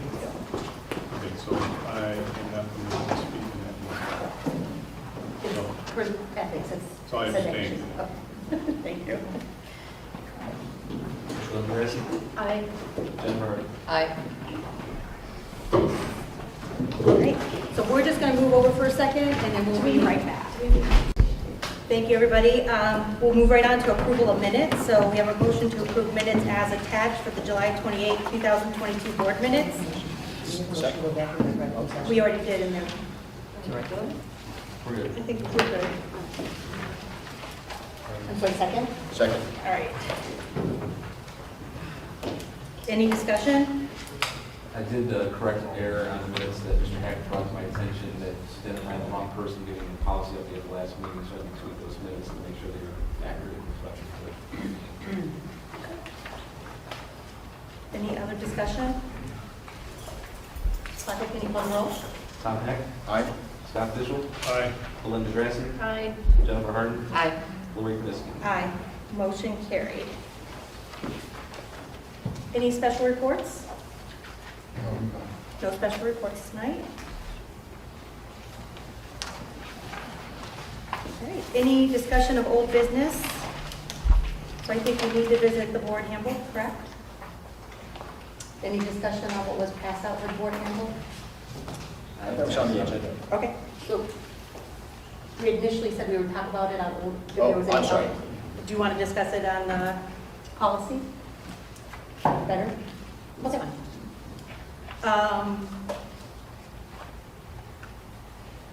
We do need to reschedule facilities, but I don't know how we want to address the owner representatives. Any discussion there that we should have here at the table so we know how we want to proceed forward? isn't that on the agenda, we have to rank them? There's a separate item on the agenda to rank them, so we can either. Have the discussion there We can also? discuss it there. That's fine. Well, I put a number of old business for discussion there, so I just wanted to make sure. So, we can't really reschedule facilities yet, so we'll have to wait for that. All right. Any other old business that we don't want to address right now? We're a different part of the room. All right, any new business? No new business? All right, so that brings us to the Board of Education Committee and Liaison Reports. I will provide an update on the Superintendent's Business Advisory. Right now, they are working on putting a meeting together, so there has not been a meeting yet, but there will be soon, I have been told. All right, that brings us to Curriculum and Programming Committee and Alumni Association. Mr. Fischel will provide an update. So it's the beginning of the school year and another round of curriculum, and so there are some new classes that are being implemented, other ones that are being prepared. So that's just a general scope. On the Alumni Association, there is a golf outing September 24th. Everybody and anybody is invited, and it's at the Painesville Country Club at 12:30. $100 per person, of course, $400 for a foursome. The Mission Barbecue is going to be catering it, and I can say from experience, they have really good food. And and it's a fundraiser for both Riverside and Harvey. It's a joint effort. And then also in October, there's a duck race. That's another fundraiser for both Harvey and Riverside, a joint effort. And so that date will follow. I don't know if you can give any updates on the new classes, just to kind of promote some of the new things we brought. Yeah, I mean, there's, when we had the meeting, Jen, you can, chime in if you want. It was kind of generic. There's an 8th grade class that we were putting in place, right? Yeah, and some of that was almost in construction, right? Opportunity, different things like that. But there's also a couple of things that are being worked on. They're not completed yet.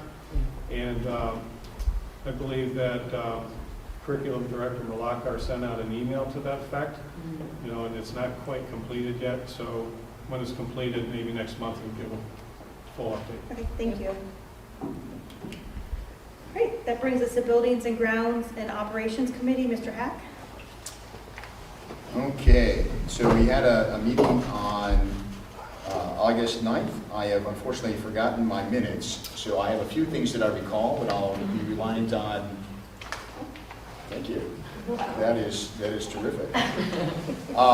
So the kind of a summary is that the maintenance crew with the summer help really did a terrific job of getting the buildings ready. I have not obviously been to the campus. I've been by Parkside. I haven't been by the other schools, but if they're indicative of the other schools, we're good to go. The maintenance has done a great job of shining the floors and different things, painting, and the floors in at Buckeye were ground and then resealed, and so they're good to go, hopefully for a very long time. A lot of work was done at Melridge. On the gym floor, that is done. Tom, can I add one thing? Please. Interjecting. So the grinding and refinishing is the terrazzo floors, not tile. So just everyone knows, right, Rich? Yeah. Okay, so that's almost like they're saying it's a lifetime thing. So hopefully it's a lifetime thing. Hopefully it's a lifetime thing. The Melridge floor in the gym, the tile was taken up, and it's now basically they ground the concrete and they sealed it. The same with the John R. cafeteria. Work was done in the RHS kitchen. So basically we were able to, through the leadership of Mr. Arlesic, able to do a lot to get us ready for the school year, which obviously started today. So that is a feather in everybody's cap who helped make that happen, of which a lot of people were involved. We do, many of you may remember that we have a failed boiler over at Lamouth. We had an original schedule. There were issues getting some parts, so that is delayed, but I had a brief conversation with Mr. Arlesic this morning, and he assured me that it would be online before it got cold. So I've said that publicly. Now he's everybody knows it. But that is, obviously we're aware of it, and we are working diligently to make sure that happens. And then one of the other things that I would point out that is has not happened in a while is that we did sign the snow removal contract. What's unique about that is with the same company we had last year. So that's good. Hopefully things are looking up with regard to snow removal. And Mrs. Grossi, did I miss anything that you would No, I was at Melridge yesterday. Unfortunately, we did not have kindergarten orientation in the gym, so I couldn't see the gym floor, but I did see the floors at Buckeye because I was there also. They seemed to be good. Worked really good, so. I know I stopped by transportation department too the other day, and the floors and everything looks really good over there also, and everybody seemed happy. As could be to start driving bus again, so. And as far as legislative goes, I don't think much is going to happen until the late time session after the election in November. So there might be some movement on various bills, but I don't think that much is going to happen between now and then. Policy committee and booster organization liaison, Mrs. Harden. Yep, so we had a policy committee meeting last week. It was really very quick because we went over the handbook, and I think we were all, right, Tom, just pretty much in agreement with what OSBA had created for us. So, they wanted to know if there's any other changes that need to be made, things like that. But as far as that goes, I think everyone was pretty much feeling pretty good about what we read on there. As far as booster, the biggest thing is that we do have the new Riverside Campus PTA. They are up to 61 members. I know, which is a good start. And just as a special thank you too, we've got 4 people that stepped up to be board members for them: Marcy Feather, Mary Cozina, Michelle Ebeling, and Dan Solomon. So a big thank you to those 4 people that are taking this on, because they said they've had 7 meetings since April trying to get this charter going, because it's a lot of work to get a new PTA off the ground. Just a minute, there's one other position too. They have listed on here that it's president, vice president, treasurer, and secretary in their minutes. And then the PTA has a advisor from our school to the other PTA, to the main PTA group, and say Amy's already stepped up and volunteered for You're that talking about position. Jen Kalen, the RPTA chair? Is that what you're talking about? No. Well, I don't know. National PTA, because that's the It's a- same. Well, yeah, the national PTA has that too. Right, so Correct. it's just a liaison between our school and the national PTA. If there's Yes. meetings they go to, Amy Zurin stepped up. Okay, very good. To take that position too. So there's some time commitment, and she was a volunteer. Yeah, they're doing a lot of great work. So they're still looking for more members, but their meetings are going to be the first Monday of every month. For the rest of the year, with the exception of September, it'll be the second of the month, but they said they're really excited to get started and hopefully make some good, do some good things for the Riverside campus. It's been a really long time. That's it. Thank you. All right, that brings us to the superintendent's report. I'm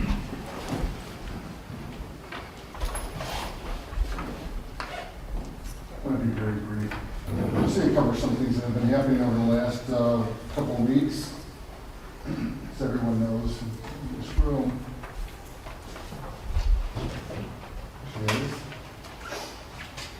That today was first day of school for grades 1 through 12. Tomorrow we'll be providing breakfast for all staff in each of the buildings on behalf of the Board of Education.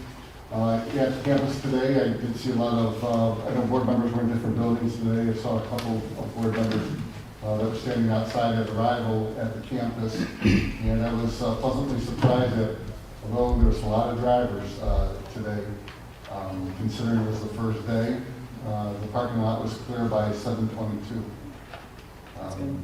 So in the next couple of weeks, as always, it'll settle down and people will know what the routine is and where to go and where to park. These are our enrollment update. So you can see we have 4,183 students. Kindergarten did increase to 246. June of 2022, a couple months back, we had 4,256 students district-wide. So we're down 73 students from June until today. But if you look at first day last year, we're actually up 33 students. So we're pretty steady. We have preschool and kindergarten. We'll start on August 29th, which is a Monday. Students went through orientation and screenings all this week. And we also had a new teacher orientation bus tour. We had this years ago, and it kind of fell by the wayside. I think the last time we actually went, someone actually got sick. So I don't think that was the reason why we stopped it. But anyway, we started it up again, and we wanted people that were coming to our district to know about our district. It's large, 64 square miles, but we wanted them to know where some of the other buildings were. To be honest with you, when I started here, when I was an assistant principal at the high school, I didn't know where some of the elementaries were until about a year in, just because we had too much business being over here. So we thought it might be a good idea to get them acclimated to the other buildings in our district as well. No one got sick. Score. Yeah. We also had our teacher opening day. We held it in our field house. We welcome back all our teachers. Typically, we have it in the auditorium. As you can see, with some other frames here, that we had some training going on, Alice training, which is the next slide anyway. So, Alice training is alert, lockdown, inform, counter, and evacuate. The last time we had a formal training of Alice, I believe, was in 2018. We had these discussions with these trainings with our teachers. Our teachers are very good about talking to their kids about what to do when there's potential incidents of school threats. We wanted to say thank you to the Sheriff's Department and also the presenters, Lieutenant Larry Harkster, and also Detective Corey Zabaderko gave presentations. And each training was 3-4 hours, so he was trying to go through a lot of information, a lot of material with our teachers and our other staff as well. Today, while visiting schools and walking by, I was listening to some of the conversations as I was passing through and popping my head in some of the classrooms, and some of the classrooms, they were on that part of what to do. We don't want to scare kids, but we want them to be prepared and know what to do in case there's an emergency. So teachers were very good about that today. Also, we have a safety grant that we received earlier this month. Governor DeWine announced nearly $47 million in funding for 1,183 schools. We initially applied for it, we didn't get it, and then all of a sudden there's some money. We were able to get some money for the schools in our district that we applied for that grant. One is Buckeye, Melridge, LaBooth, and the Riverside campus. As you can see, it's not either of the two newer buildings because we did build some safety protocols in those buildings. On August 9th, this past month, we had an architectural firm come in and look at what they can do about some of the entranceways. And also you're going to notice that on the agenda today, there's going to be two resolutions in terms of safety. One is to have a small entranceway check-in area box for our deputy. And also, we're going to ask the board for a formal commitment to put SROs in each of our buildings. I've been having discussion of deputies in each of our buildings. I've had discussions with the departments, and all summer they've been looking for personnel. And I thought, well, obviously if we're doing something a little bit different than we have in the past, they need to get approval from the board, so I have it on the agenda. And I spoke to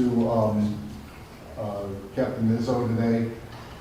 They've been having trouble trying to find people, but they have found at least one right now, and possibly a second one.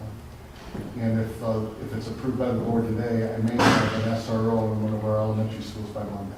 SROs or What's just that? deputy? A deputy or an SRO? It's a deputy. SRO, for those people that are here, SROs go through training, school resource training. These typically you have someone that's been in law enforcement for a while, who some of them are retired but still want to be involved, and they are just, we call them deputy at the door. They are vetted, certified to the state to be a peace officer, and that's why sometimes it's a little difficult to find people, because they want to find the right person. You may have a very good law enforcement or cop, but we want to make sure that it's also somebody who's really good with kids, and visitors coming into the building. They find them, and then we interview them as well. And hopefully, like I said, if we get this thing approved, we can get somebody in one of our elementaries. I believe we can do it by Monday. And if we get a second one, I'd like to put them at Buckeye and Melrose first. Also, we have our 8 scholars were identified, and the College Board recently released the scores of these individuals, and we had staff going throughout our district, putting signs in front of the yard, congratulating them in a special way. For the second year in a row, we've done the signs, and we've had 50 students that were named AP Scholars, which was tied for the most in school history. Mrs. Gerboff is the person in that picture, and she's one of our new assistant principals. We also had a Community Kindness Day back on August 4th. This is not in chronological order. I just wanted to keep all the enrollment stuff together, safety stuff together. But we wanted to also say special thanks to our side students, which are students' initiative for developing excellence. They put together our goodie bags and went throughout the district and tried to get back to those people who are very good to our district and support our district out in the community. It's kind of like random acts of kindness, so to speak. In our strategic plan update, we did meet on August 11th with all of our leadership teams. Every director and administrator were there to learn more about how that plan was developed and what we can do about moving forward, trying to brainstorm about getting our strategic plan together or action plan people together, and starting to build this partnership with some of the people that aren't necessarily related directly with the schools, people that are out in the community, and trying to push this district forward as all stakeholders are needed in order to do this. So if there's anyone out there that might be interested in some of the areas that are listed on the right side of the screen, all they have to do is call the central office, and we can see what we can do about getting people on teams that they're excited about. And that concludes my report.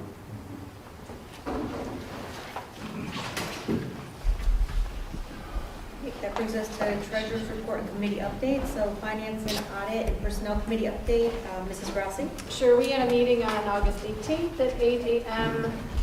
We talked about a number of personnel positions that are available in the district, and we talked again about the job fair that we had back on July 19th, which was the first one, and which was very successful. And out of that job fair, we've hired eight new hires across areas of interest in the district, so that's fairly successful for a first attempt at a job there. I would consider that a success, and so we'll be considering doing that again. We have 24, I don't know if there's more than that now, 24 new teachers and tutors at new teacher orientation on August 16th, which was really great. When we talked about finance, we talked about the audit, which is starting. I know that's exciting news for everybody, but that will be happening soon.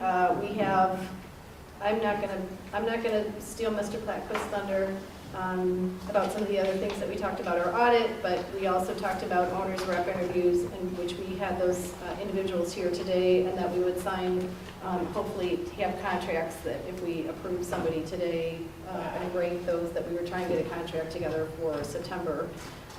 We talked about those safety grants, which we have $200,000 available for 4 of the school buildings in our district that was applied for last year. We didn't get it, but then the money opened up, and so we were awarded that money kind of at the last minute. It was kind of a surprise. You opened the email and there was Riverside's name on. I don't know if you found out about it any differently, but I just found out when the governor announced it. You're just on a list. You open up the list and, oh, look, we got money. A couple months before, and all of a sudden, hey, we're awarding this grant. I know, I was sort of surprised with that, yeah. For August. So there's that, but then there's a second round of those funds because each building is theoretically allowable up to $100,000, so they'll be applying for the second half of those dollars. I don't know when that is due, and I don't know what we have to do to get that, but like we'll see pretty soon. And then the other thing that I know that we have on the agenda is we have to select a delegate to the OSBA convention in November. I don't know who's attending at this table, so we'll have that on the agenda that we'll have to address. We also did talk about the security booth that we're going to be putting outside. That is on the agenda. We talked about that as part of the finance and how much that would cost. We talked about some designing and architectural reviews in place going on right now for vestibules of our other elementary schools, potentially at Lamouth. So those conversations are being had, and information that comes back from architectural firms and whatever, and designers, just to see what that might cost us and what we can do. And then we also covered the security officers at the other elementary schools, what that would cost the district. And the really great thing about that is that they would be employees of the district, because they're not sheriff's department SRO staff, they would be district staff, so they would be dedicated to our facilities. And so that was, that's one of the concerns that the community has, is safety at the other school buildings, and so that's being addressed by putting this on the agenda. So, and I'm sure that you will be putting that in the 5-year forecast as we move forward. So that's all I have. Thank you. Update from the treasurer? All right, just to touch on that safety grant one more time, we applied for the $100,000 per building. The state awarded $50,000 per building using federal funding, which is how they funded that. Originally, they had $5 million set aside for safety grants, and they received about, I don't know how many applications, so they awarded the first $5 million using state funds, and then this kind of surprise award, they used $47 million of federal funds that the state has through the American Rescue Plan to fund these grants. And there's about $53 million left to apply for, so we will apply for the additional $50,000 per building, and we plan on using those funds for secure vestibules at the schools that are eligible. Park Center, we were not eligible because of the OFCC projects for the last 5 years, so we can apply for any funds for those schools. I'm attending a webinar. I attended a webinar last week on the amount we were awarded, $50,000 per building. I attend another one next week about the additional funds available, and those applications are due by October 3rd, and hopefully they will turn around fairly quickly. Can you clarify what it means by each building, 50, how many buildings? 4 buildings, so it's Buckeye, Melridge, Lamouth, and the campus. So we received $200,000, and we're going to go for an additional $200,000. Just so everyone knows, that John R. did not receive an amount, it's campus. It's considered one building. One of the things that frustrates me about the grant was you could apply for $100,000, so anybody who applied for less than 50 got the full amount, but if you apply for more than 50, you're capped at 50. And now they're reopening up, so schools that did not take the time and have the safety assessment done and go through the work of applying the first time, now have a chance to apply and get some of those funds as well. So, you know, I wish they would have awarded what we originally applied for, the districts that put all the work into, but irregardless, we're gonna go through and apply again and hopefully receive those funds. And even if we don't, we'll use our permanent improvement funds to get those projects complete because we feel they're very important. So can I ask you a question on that? Because, and you may not have the answer for this right now, but those are federal funds, so they have to follow federal contract guidelines. So we'll have to go through all that public bid process, and we have to do federal wage, you know, like prevailing wage and all that, to get federal dollars. Is it just apply to the 50,000 or the 100,000, and then the rest of the contract doesn't have to apply there? Is it the whole contract? That's something that you might want to ask during those webinars, because yeah, it depends on how you use the funds and how you structure your contract. so that would be an interesting You got question. separate contractors, you could, you know, say the project was 200,000, but you only have 100. If you had two different contractors, different contracts, technically you have one follow the federal procurement guidelines and one just follow the state bidding process. Right, so it'd be interesting. So there's just some special rules that you have to follow that probably will make those projects cost a little bit more as a result, but that's just the strings you have to go have. Right. And we deal with those on a regular basis, so it's not anything that we're not used to handling. Also, Dr. Kalis mentioned the security booth on the approval tonight. We may make some adjustments to it to make it a little bit bigger, so the cost might increase, but we'll move forward, assuming the board approves. If there's additional costs, we'll just move forward and not delay that process. And we mentioned with the resolution on the agenda for the additional officers in elementary schools, we may call a special meeting before the next meeting to try to employ some of these individuals. One candidate is through the sheriff's office, which is an easy thing to do with the sheriff's office on a regular basis, but another potential candidate that they're meeting with next week is currently employed somewhere else. So, you know, the rule of thumb is you never resign from your position until your board approved that another, and wait until September 22nd, and then that person giving notice, and, you know, you're talking to October by the time they get started. If we call a special meeting, we will get some of these deputies in sooner, and also with all the hiring going on, there's still additional positions that are vacant, so it'd be nice to, if we're able to fill those positions before the next meeting, so we might have a short special meeting some morning, someday, in a week or two. Lastly, with the OSBA Capital Conference, delegate and alternates on the agenda tonight.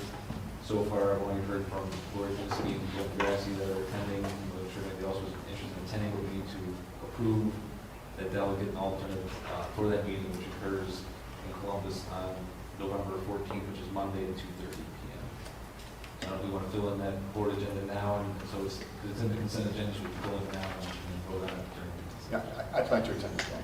Yeah, I'm probably going to attend also. Okay. Okay.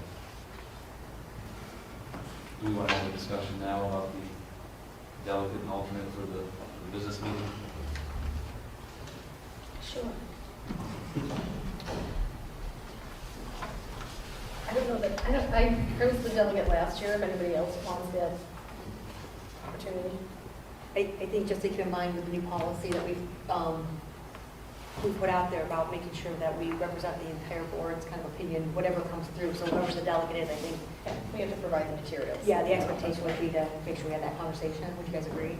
We had the board approve it in October before the meeting, but if it changes at the meeting, you kind of, Oh, that's right. you're stating that. Want to be delegate? Want to be delegate? Who wants to be delegate? The meeting's at I nominate 2:30 on Monday. I'd do it. You do it? I'm sorry, what time is it? 2:30 on Monday? Not this Monday. November 14th.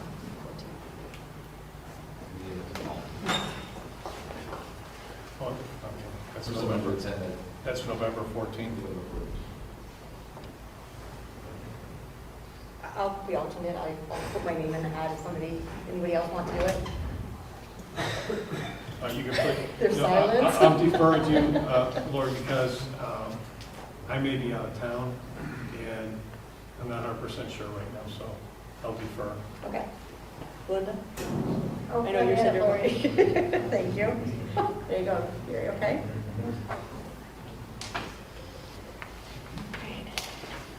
Are you done? And then, I guess the last thing is we finally received the Auditor State Award for our last state audit as of June 30th of 2021. It was announced by a press release in April this year by the Auditor State, but never gave us the physical award. I had to go to the website and find it, so I dropped it off, I think it was last week. So now it's the 7th consecutive year that we've gotten the Auditor State Award. And now the next fiscal year is over, and we're starting the audit process all over again, and handling all those audit requests. I was going to say it, but I didn't want to say that. I didn't want to take your thunder away from you. That's a real accomplishment for the district, just to get that award for 7 years in a row. You know, it's surprising what fiscal responsibility, they take that into a lot of consideration when the auditors come in here and they look at things, and they look at absolutely everything, and you don't get that award for just doing a nice job. So that's awesome. Congratulations.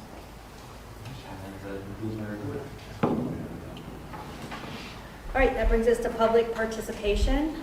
Anyone wishing to address the Board of Education will be recognized by the Board President. Speakers are requested to identify themselves and their topic, and comments are limited to 3 minutes.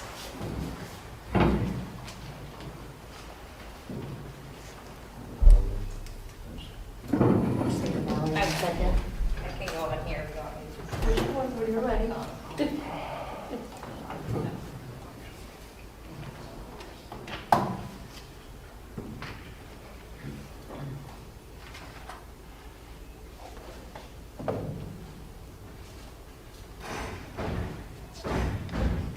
pressure,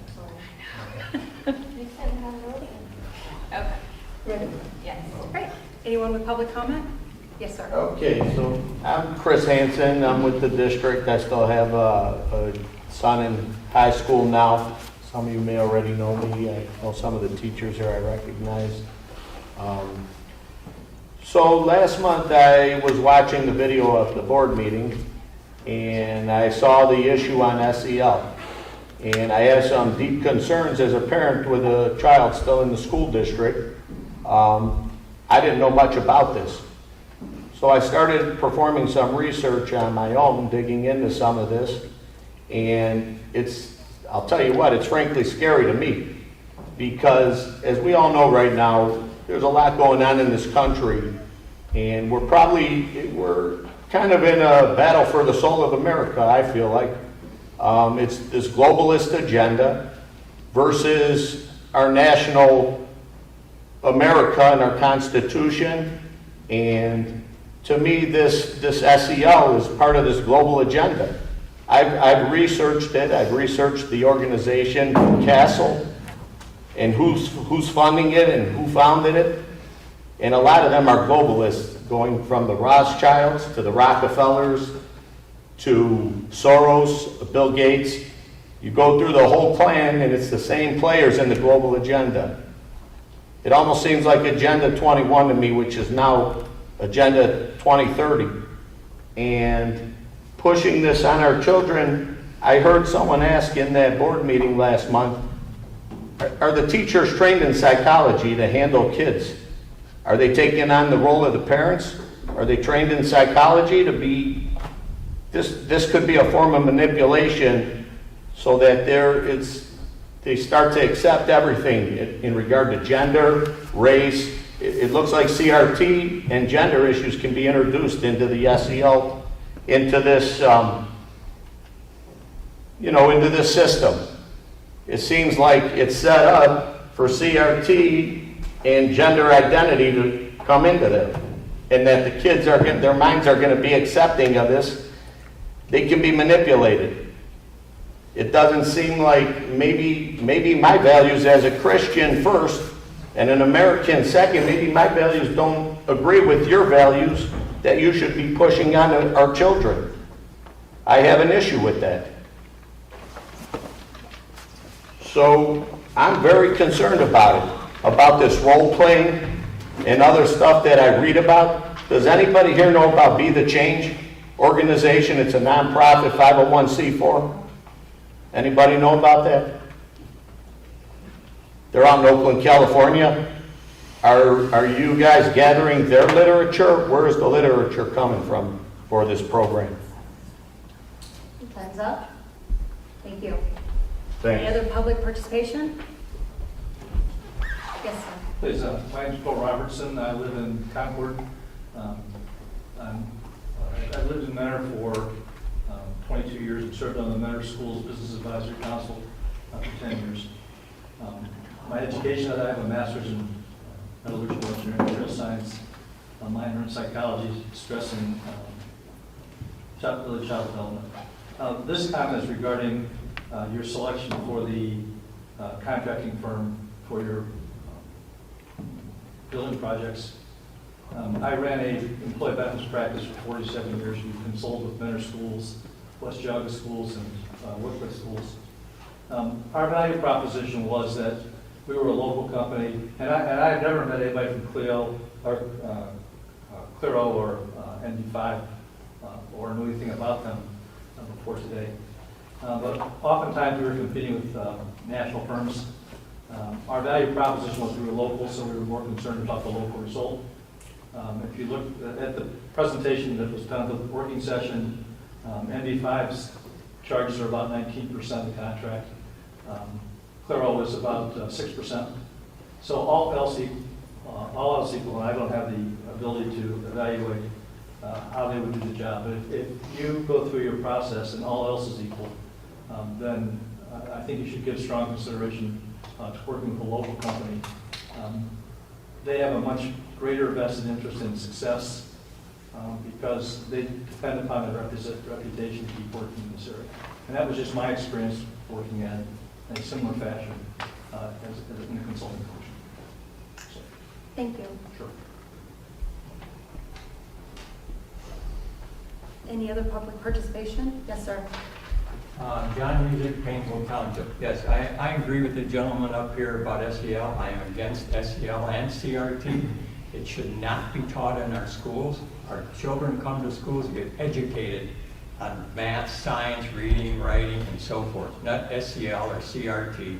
And like I've mentioned before, look where we rank in the world in education. We spend more money than any other industrialized country, but last time I looked, we were 17th in the world. I talked to USICS, who gives the visas, and now you wonder why all these people are coming from other countries is because they're better educated. And the thing about it, that's our fault because the people have not spoken up, and that's what I'm here. Last month's meeting, I want to thank Mr. Hack and Mr. Fischel for speaking up. I agreed with what they said. The two greatest documents ever written were our Bible and our U.S. Constitution. People keep saying democracy. Remember the pledge, and to the republic for which it stands. In our Constitution, there's 7 articles and 27 independents. Nowhere is it mentioned democracy. Read Article 4, Section 4, and it talks about republics. And the thing about it, and if you look up democracy, look what democracies is. There's many countries with various levels they call democracies. I don't think there's very many people that want to live there. In my opinion, democracy can become a mob rule. And the thing about it is, again, I want to thank Mr. Fischel and Mr. Hack for speaking up. I agree with both you gentlemen for what you said. And the thing of it is, us as, you know, I have a member of the family still going here at Riverside. And I'm speaking up for our children. Our kids are here to get educated, not indoctrinated. And just Mr. Hack mentioned books. And I brought a couple of books in, and the thing about it is, and I've read them, American Marxism, Battle for the American Mind. I see a lot of the ideas that they're experiencing here in this book. And as we say, our elected officials should do what you said you would do. So I'm asking you, your number one priority is to educate our students, not indoctrinate them. But I want our kids making them become more competitive. And in my opinion is, hey, let the parent take their kids and take their money with them. It'll make schools, competition always makes things better. And I'm all for that. And my time's almost up again. I thank you for allowing me to give my opinion today. Thank you. Thank you. Any other public comment? Yes, sir. Hi, I'm Chris Salon from Kingsville Township. I was here for my first board meeting ever last month with my daughter. I was here to support her when she was talking about her experiences in the school as a recent grad and how she was hoping to try to help Riverside become a safer place for everybody, because she certainly experienced things like racism and bigotry very intensely over the time here. So this was my first experience, and when I sat in here and I saw us talking about the Communist Manifesto and Marxism, I was shocked. I mean, I don't know why we're talking about that kind of stuff in a school board meeting. We are supposed to be talking about how to educate people, how to educate our kids. And it's interesting that we're already talking about the social emotional learning. What was weird about that to me is, again, we're talking so much about things around conspiracy theories and boogeyman, and there was a comment from the board that talked about social emotional learning might be okay now, but we're going to bait and switch, and then we're going to turn everybody communist. I mean, that's just fear-mongering. So I didn't understand how that got into the conversation. I didn't understand how we talked about Chromebooks and computers shouldn't be with our kids. Our kids shouldn't have them, because we could have a situation where someone's evaluation, or kid is evaluated in third grader and he's not going to get a job when he's 25 or something like that because of something written in a Chromebook. I mean, taking away the technology from children that will help them learn because of that, there needs to be controls and there are concerns around that, but to say, no, we're not going to do Chromebooks or give kids technology because of the boogeyman isn't right. And then finally, my last 60 seconds, it was just so interesting. The most bizarre moment was, besides the feminist, transphobic thing that happened here for a while last month, besides that, the board was talking about what is so bad about our education system right now is that academia is an echo chamber, that there isn't enough conservative voices in academia. And that person was talking about inclusion and equity and diversity in that world, right? And that's exactly what we want to hear. Equity, diversity, and inclusion in this building, in this school district. But when we talk about it here, it's communism. But when we talk about we get more conservative voices in academia, it's eliminating the echo chamber. Thank you. Any other public comment? Yes. Yeah, once again on the issue of the SEL and all that, I'm opposed to it. The school's job here is to teach the children, teach them the curriculum. It's not to indoctrinate them or to change their political views. That's the job of the parents at home. And so again, reiterating what some of these other people have said, that's what I want the school board to focus on, is the curriculum, teaching the children the actual class, whether it's physics, chemistry, world history, keep it to that, okay? And let us parents do the job of, educating our children in matters of the other stuff, okay? I also wanted to, Mr. Arlesic wasn't here last month.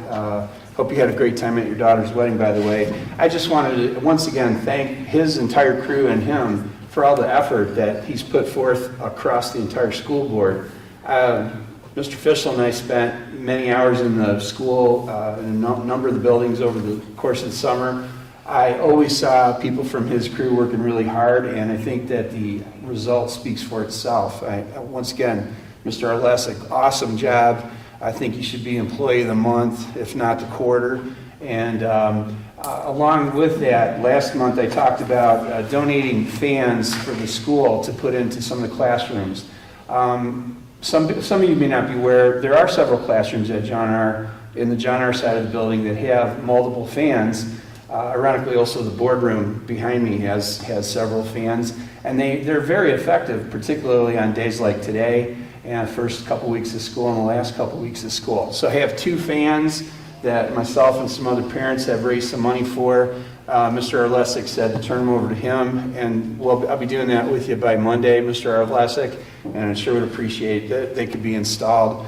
And any other teachers that feel that they have a true need for something like that, I'm trying to marshal the efforts of parents and some of the community to provide those things at no cost to the school.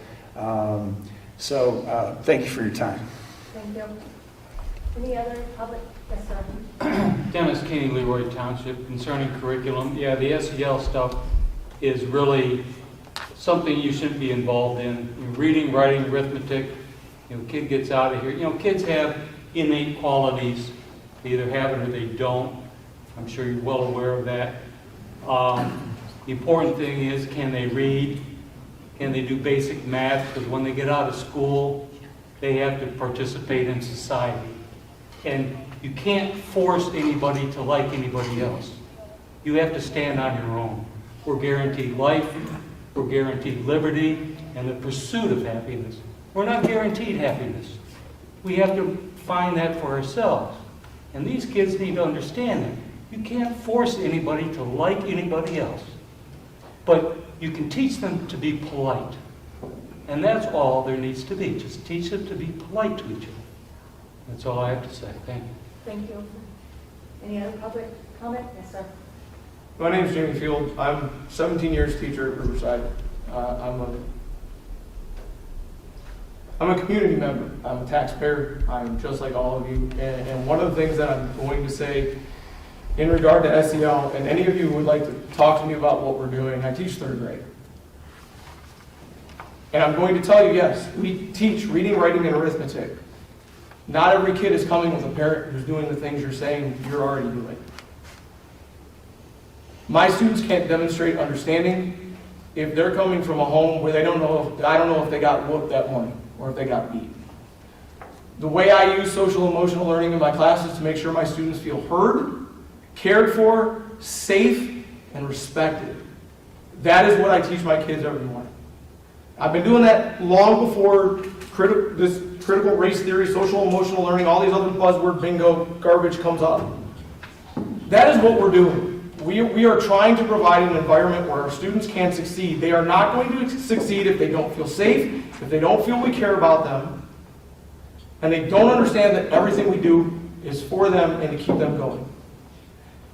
Your concerns are valid. I understand. There are examples going around of things that shouldn't happen. There are always people who are well-intentioned but do it horribly. And that goes on both sides. I don't care what side of the political spectrum you're on. I can find holes in all of it. We are talking about kids. We are not talking about indoctrinating. I have not indoctrinated one damn child my entire life. But my kids who leave know for darn sure that I care about them. And that's why they graduate and they still come see me. As much as you love your kids, we do too. And we are not going to do a darn thing to hurt them. And that includes indoctrinating. I'm so sick of that word. Some of you use it so often, I don't even know if you know what it means. Please understand. If that was happening, I wouldn't let it happen to my kid. And I wouldn't do it to my students. And if it was happening in my building, I would say something. There are teachers of every affiliation, political, all of it, the entire spectrum in our school buildings. I am blessed to be friends with some of the people who I argue with most. Your concerns are valid. They should be heard. But you need to know that we're not doing that. That is not happening here, and there's no gateway. It's not coming. I'll be dead before it shows up, because it will not happen in my room. Thank you. Thank you. I can tell you something. Mike Manillo from Twinsburg. I'm not from this area, but I'm related to my good buddy here, Chris Hansen, cousin. And I could tell you this about SEL and all that. There's a lot of information you guys need to check on. You can go on and get some bad parts about what he's talking about. There's a lot of negatives about this. And a lot of people think it's a backdoor to CRT. Now, I don't know all the facts on it, but I don't like what it's doing, and I don't like what I'm hearing about it. I have 4 kids, and I have 5 grandkids. I raised all my 4 kids. They're all professionals, very good. They didn't have CRT or SEL growing up. I taught them what they needed to know. The teacher taught them math, social studies, history, okay? That's what I expect. Teach them that. I'll teach them the life lessons. I'm a father, a very successful man. My kids are all successful, and my grandkids are babies, and I don't want them into this. I want them to live a normal life and be free thinking and independent. And that's how I feel. So I encourage all of you to do some studying on this SEL, because you can sugarcoat it all you want, and you guys can clap for each other. I'm going to tell you something. Don't do it. Study it and open your eyes. Don't let them sell you a bill of goods. That's all I got to say. Thank you. Any other public comment? Yes. Hi, my name is Amy Zorko. My 2 children go here. I've been involved in their, I guess, every grade since kindergarten as much as I could. I have seen kids come to school hungry. I've seen kids come to school crying.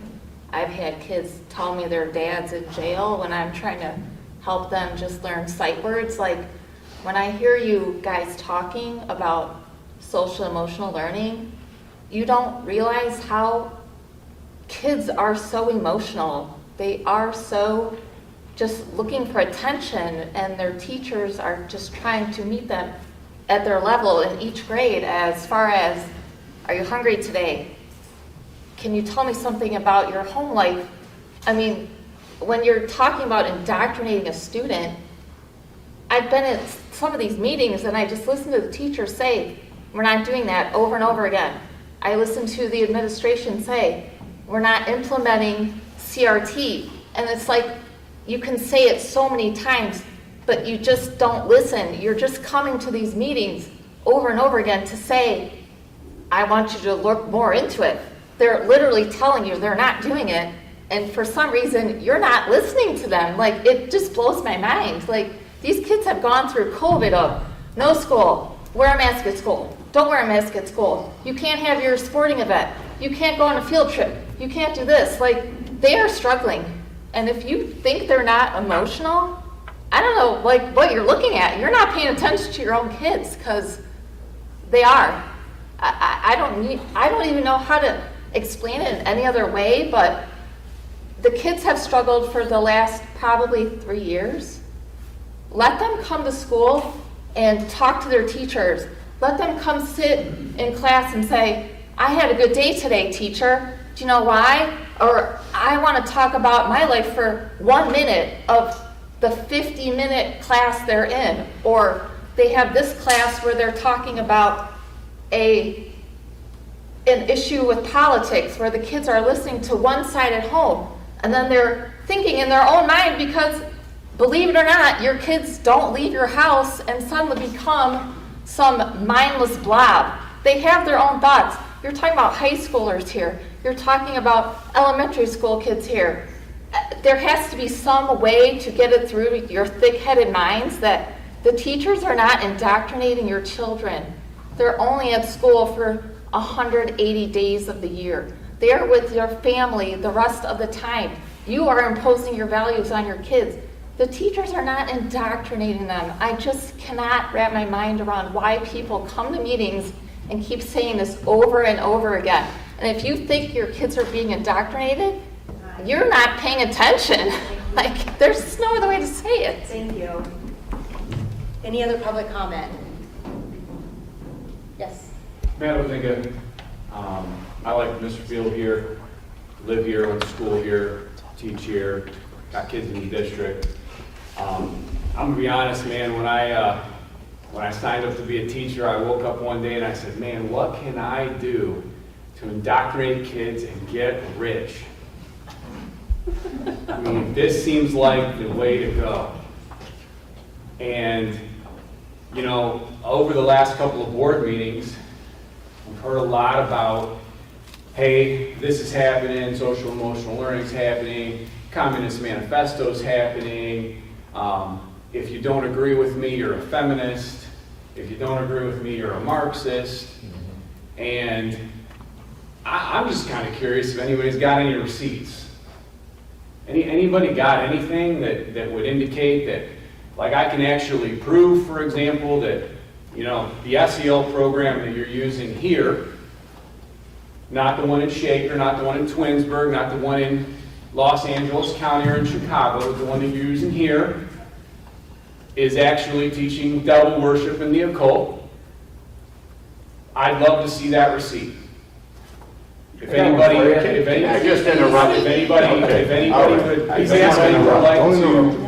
to come to my classroom and find the Communist Manifesto on my shelf, I welcome them to come on in, or to anybody else's classroom.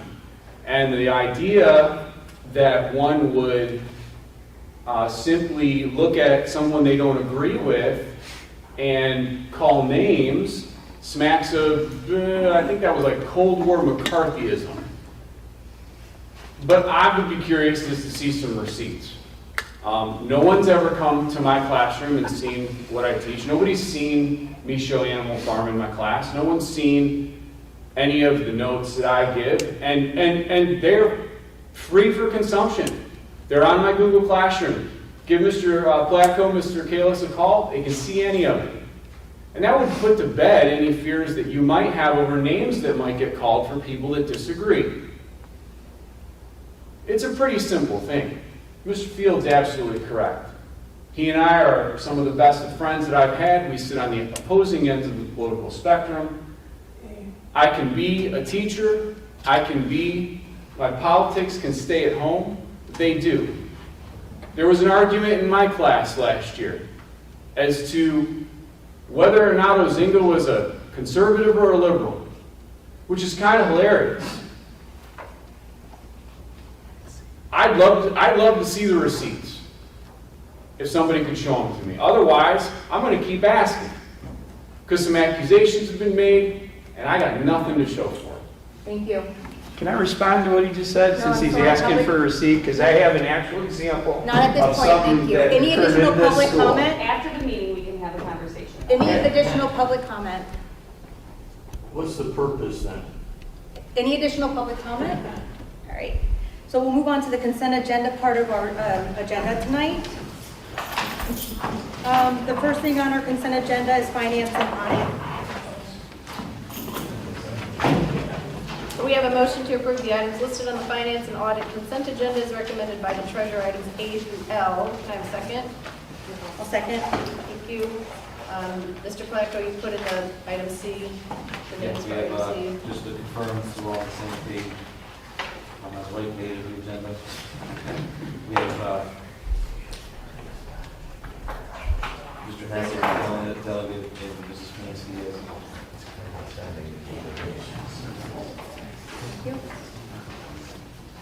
And there's no donations on this. And is there any other discussion on finance? If not, can we call the roll, please?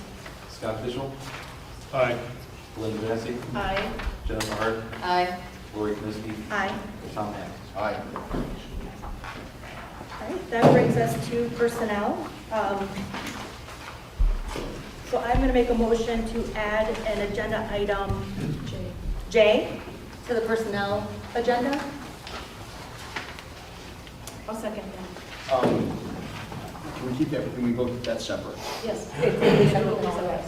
She's making a motion to amend the agenda to add. Which will be voted on separately. It will be voted on separately. And Belinda will read what that is.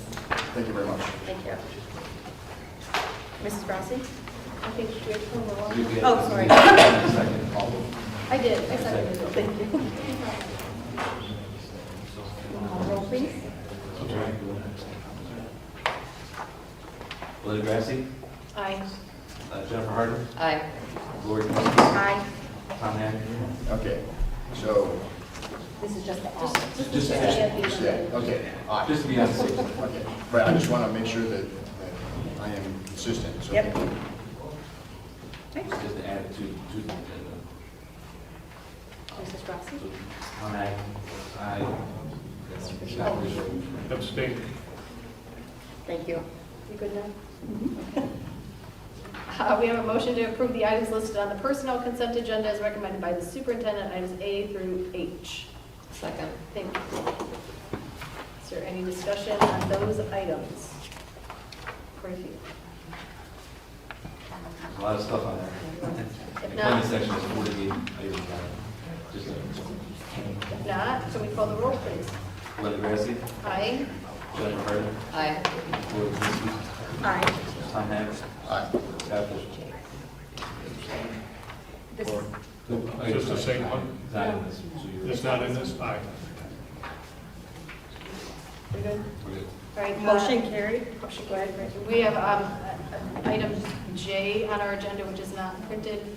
The approval for Jacqueline Ferris as a tutor at Melridge Elementary, effective 8/25/22, paid at $25.11 per hour. Do you have a second? I'll second. Thank you. Is there any discussion? Mr. Placco, can you call the roll? Lori Knessky, Aye. Tom Hanks, Nay. Scott Bishop, Abstain. Linda Grassi, Aye. Jennifer Harden. Aye. Motion carried. All right, that brings us to buildings and grounds. All right, and we have two parts to that as well. So, motion to approve the items listed on buildings and grounds, items A and B, as recommended by the superintendent. Is there a second? I'll second. Thank you very much. Any discussion? Hearing none, can you call the roll, please? Jennifer Harden, Aye. Lori Knessky, Aye. Tom Hanks, Aye. Scott Bishop, Aye. Linda Grassi. Aye. Motion carried. Okay. Now we have the owner's representative, Brian, probably should discuss and fill in. Right, so resolution to approve the owner's representative discussion as part of the consent agenda. Is there a second? I'll second. Thank you. Okay. So there no doubt will be some discussion here. All right, so maybe I'll just do a little background real quick. We put out a request for vocal qualifications several, I think it was back in July 20th, for owner's representative firms. We had 4 firms that submitted a statement of qualifications. One withdrew, so we interviewed 3 firms directly after the Buildings and Grounds meeting early this month. Narrowed it down to 2 firms that we interviewed during tonight's work session before the regular meeting. Ohio Revised Code doesn't really spell out a specific process for hiring an owner's representative, but we essentially following what we would do for an architect, which is putting out a statement, requesting statements of qualifications, and then this resolution would rank those firms who we thought was the most qualified firm, and who's the second most qualified firm. Once the board decides what that most qualified firm is, we would go to that firm to negotiate a contract that would be approved at a subsequent meeting. If we're unable to come to contract terms for whatever reason that may be, we should move to the second firm on the list and try to negotiate with that firm. So that's kind of how you do it with architects. We figure we follow that same process for owner's representatives. It seems like the most fair way and having a process that makes sense to follow. So at this point, basically, we had those 2 firms presented earlier this evening, and we just need to kind of decide what that ranking is and which firm we want to put as number 1 and which one is number 2. Anyone wants to start? Yeah, well, for me, I would, if I'm ranking, I might have had an NB5 as my number 1, hands down. I was very impressed with the presentation, and I was honestly very bothered by the fact that the second group sat in on the presentation by NB5. I thought it was kind of not the most professional. I didn't like that at all, so. We just want to go down the table, is that what? I would rank NB5 as the first choice for myself, and the reason I would like to explain why I ranked them that way. I believe they bring the expertise necessary to do costing, estimating, bringing the group together to figure out what the strategic focus is for the group. I thought they were much stronger in that, in their presentation materials, and what they bring to the table as far as that goes. And so when we went through the levy for phase 2, we had a lot of community interest, let's just use that as a word, community interest on what the cost estimates were for the facilities. And so having somebody on a team that has those abilities to be able to do that right off the bat and bring those to the table before you even hit an architect, I think is extremely important for us. And the fact that they have nationwide reach, I think for us right now is important. I don't know that that would be maybe quite so important at some other juncture in this district, but I think that firm gives us what we need right now at this moment. So I was on the same page, and one reason is because of the visionary. I think we do need that support as a board right now, is helping us bring all of our different ideas together and making sure that we do represent what the district wants. And that was the one main piece in Cleora, I think is the way to say it. They said that we would still own that visionary piece of it. It didn't sound like there was a lot of support there for it. I do have a question though, like, can we put parameters on how far we want them to take us and then reevaluate, right? I mean, we don't have to sign ourselves in to like, you help us create it and then you even manage us afterwards or help us afterwards, right? We can say, I think that's just I mean, matter of I'm what kind type of of thinking about contract. this too. It's kind of like we're looking at two different things. We're looking at figuring out how we move forward as part one, and then execution as part 2. And similar to what we kind of like we do with TDA, we have like a pre-bond contract that, hey, it gets you to whatever point, whether that's the levy or it's the plan or whatever that might be, get to that point of we know what direction we're going. Just have a contract for that piece. You can always change direction, even with the bond issue. If the bond issue had passed, we weren't locked into TDA. Fairport Harbor did the same thing when their bond issue passed. They went out and they interviewed architects. They all stayed with the same firm, but they could have made a change, and there's been districts that do that. So it could be a situation where whatever firm we ultimately contract with, we can do a partial contract that helps figure out where we're going, and then have a separate contract for. So in regards to that, the contract, I think it's a simple answer. And I think the answer is you do an hourly rate. At any time you can cut it off. yeah, I mean, the details. I guess my thing that I would say is that, again, I think they brought to the table that they can help us own the vision of what we need to do and take all of our opinions, right, and try to get us there. I think that gives us a chance to see how they work with us and how they work with the district, community, and we can reevaluate. I just think it's important not to get too far with them, and if it doesn't work out, then we're, stuck. So however we want to work out the contract, I think. Yeah, so what I'm talking about is the contract. I think, that would be the item that, how do you disengage if you want to go to another party, and a simple hourly contract allows you to disengage. If you do a block contract, you're forced to pay that amount of money, even if you're not satisfied. So if you find out in 3 weeks and you signed a $150,000 contract, you're kind of stuck.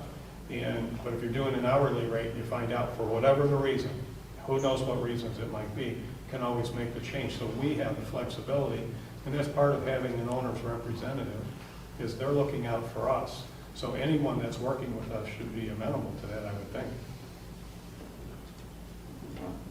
Mr. Hack, your thoughts? Sure. So I think either firm could do the job. What I liked about Cleora is they're more boutique, is how I would describe it. They are, so MB5 is, I think because they're a large organization, they are more skilled at being able to handle a from start to finish construction, right? That's the type of firm that I perceive them to be, is very good at that. What is the likely scenario is that we will have the cycles, as I was mentioning. We're going to have peak times, and we're going to have some lulls and some peak. And I see Cleora as being better able to handle that environment and because we would always be significant to them, that we would have their attention. I think that we will, at times, we may have trouble getting NV5's attention because of that cyclical nature of what likely is going to come before us. I also think that what we can do, if we need the cost estimating in other aspects that Cleora doesn't have in-house, that we can go with, you know, best of breed as opposed to what necessarily is in-house with NV5. Again, I think both of them can do it. I think that frankly, the other thing I would say, and nobody else has this experience, but I did spend 13 years, lived 13 years in Shaker Heights. They are an extremely high expectation community, and anybody who can get through the minefield of opposing views and come out with a great product, that's really truly something significant in my opinion. Obviously, you don't have that relevant, you know, they don't have that same background, but that says a lot about helping get people to a common vision and executing that vision in good form. So anyway, my one would be Cleora, but NV5 can. I'm sure that we can work with NV5 as well. So my opinion is NV5 is charging $580,000 for a $30 million project, and Cleora is charging $230,000 for a $45 million project. We're going to lose at that rate $500,000 to this project to the owner's representative. And I'm not so sure that we need to spend that money when Cleora has shown that they just did a major school project in Shaker Heights, which I have a roofing business, and I do a lot of work in Shaker Heights, and I'll agree with Mr. Hack that you have a lot of demands and a lot of different thinking and a lot of professional people that all kind of think they know the best way. And if you can manage that minefield, I think you can manage anything. And I think that was shown today that was managed. So NV5 being a publicly traded company, I don't know if you caught that, they said that. Typically, on a chart, a publicly traded company is going to take 15% right off the top for their shareholders. Another 10% goes to the corporate office. Okay, so now what are you left with? 75%? And so we're going to be paying for corporate profits when I think that we need to pay attention to people's tax money and spend that as wisely and as efficiently and as effectively as possible. And I'll just digress for a moment and say that's why Mr. Weiss Mr. Weiss was kind enough to give up his time, and he's still working on a report because it's a lot of information, a lot of data. And so that's part of the reason why we went through and inventory both Riverside and John R., all the rooms, to see what we have, okay? So being intimately involved, like what I heard Cleora was intimately involved from the very beginning, I like that approach a little bit better. What I heard from NV5 is that we would have Orly as our person, but also added staff. I heard that, and I picked that up, that's why I asked the question. They would have added staff to that, which means additional cost on top of that. When I asked the question, one thing that concerned me is when I asked the question of how do you vet your contractors and subcontractors, NV5 said two things. We could have a pre-qualifier, could, means they're not normally doing that. And number two, they said they count on their relationships with their contractors. I like the idea of Cleora being more intimately involved, just like the example at the end, was able to solve that problem, have the contractor take out a lot of work and do it the right way, because the focus was a little bit more finely tuned as compared to NV5, was talking about after the project was completed, they now are still dealing with window issues. And myself, I don't want to have that problem after the project is completed. And this may not be an exact, a good example, but here we're dealing with problems after the project still, because we had to pay Robert's Roofing $2,700 to do roof repairs because the contractor is in Indiana and you can't get them here. And so I'm looking at that more intimate relationship with the ability to deal with all different personalities and ideas. I like the idea of involving the community. I like the idea of involving the teachers and the staff to get all of their information because they have it. And then compiling all that data and then having community meetings along the way. I just think that Cleora would be a better option for that choice, especially for a school district. That's my opinion. So again, some of the things you talked about were the back end of this process, and I think that's where I'm saying, I think I'm looking at the front end, how do we get started? And Cleora pretty much said figuring out where to start was on us, it's the district. They said they don't do that. So that's why we're MV5, but limited to that first part. Yeah, I think and that, then let's look at the back I think end. that maybe that was something that wasn't taken in, heard exactly properly. But I think we could say that then about MV5 and some of their answers. Well, So I guess we've got to go with what's the there. reason I'm saying that is I did have a conversation when I checked into that Fernway project with Mr. Freer, which is why I introduced him to the Riverside project. I had a conversation with him about how the project had gone, and he explained how important it was to do the upfront planning and get everything exactly in place before you even start. Because if you don't do that, you have problems as you go.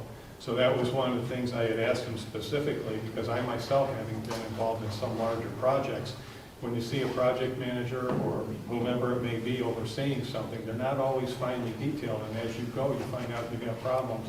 Now, how do you deal with those problems? And you're chasing those problems rather than preventing them. So what I would say is I had that conversation myself, so that's for what it's worth department. I think he said that he had community volunteers running those strategic vision, like, I don't think this district can go that route right now, that's just my opinion. I think what he said. We have perception in this community that I don't think we would have. Yeah. No, I agree with that, but I think what he said was that people that wanted to be involved could be involved. I asked him specifically who ran those meetings. Right. Those were community-driven volunteers. Yeah, and I don't think we're saying that the community can't be, I mean, we had the community involved all along the way of the first part. But my thing is that we need them to help us right now get this first initial vision, and that's where he did not come off as strongly. I know you're saying you had other conversations, but that's not what he said here at the table. Okay. I think we need that upfront help right now, or we're not going to get anywhere. I'm just saying is my that they concern. bring that to the table, that's why they were able to finish in budget. Well, and we need, to your point, Lori, we need someone that can help us as a board of five get to a place where we are all comfortable with the direction this is going, and we need someone who's going to be able to really guide us in that way. And nothing against volunteers. We all have spent years volunteering before being on the board, years and years. But the truth of it is, you need a professional to help guide us through this process so we can get the five of us on the same page so that we can decide what this district is going to look like going forward. And I think they have a process for that. Right. They sound like they have that process down to a science. Yes. And again, I think we relook then, after we get through this first part, we understand where we're going. Let's then, now we know what our plan is, then go back and interview again possibly and see who's the best person to help us get to there. Okay, I'm just saying for the money for $500,000 that it would end up being, if you take out the 45 and 30 and move it out, it's $500,000 to the district, an extra cost. I'm against that. So I just want to be on the record saying I'm against spending the additional $500,000. Well, I don't know if we know it's another $500,000. First of all, I think that's a figure that you have in your head, which is fine. I'm not against that. I'm just saying. That's what they said. The other thing is, I think that they were quoting a whole project. That, again, we're not asking for that. We're asking for the upfront piece, that support, and we'll see how we work with them. We also didn't ask them how much they saved the project. So, sometimes that's worthwhile. And we could We didn't spend ask more them. money if they are, to help us find our vision. We could be spending more money working through it with Cleora. So again, I'm just going based on this first part. In my mind, that's what we have to accomplish first, but we're not going to get anywhere. We have to figure out what we're doing. So I don't know, Tom, I don't know if you have anything else to say or. No, I mean, I would rank Cleora first and then be 5 second. I believe that either will work, but I do think Cleora would be better fit. But they're both competent. One of the things I want to bring up too is that we are ranking based on qualifications. So if one firm's ranked one and we go and talking about a contract where it looks like it comes in too expensive, we go to the second firm on the list and try again.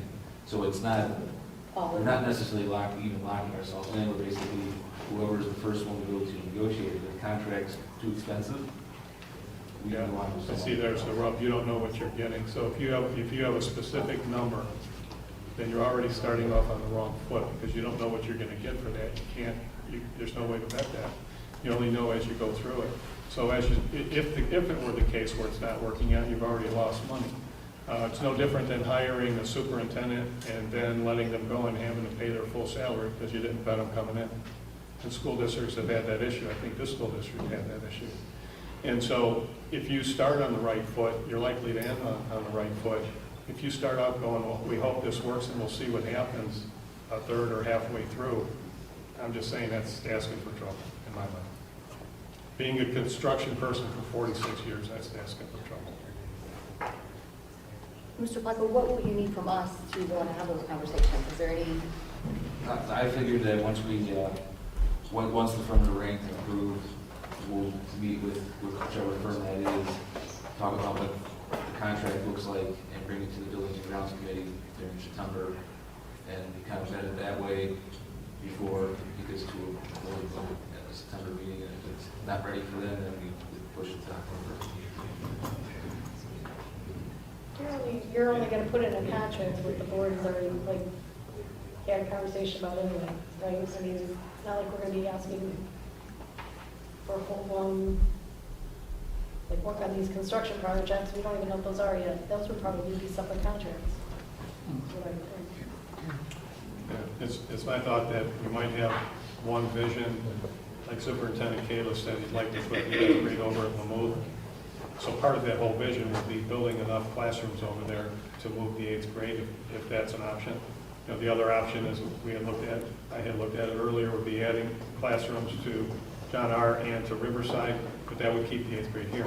So we're going to talk about all these things, and we're all going to come to an agreement on which way you want to go.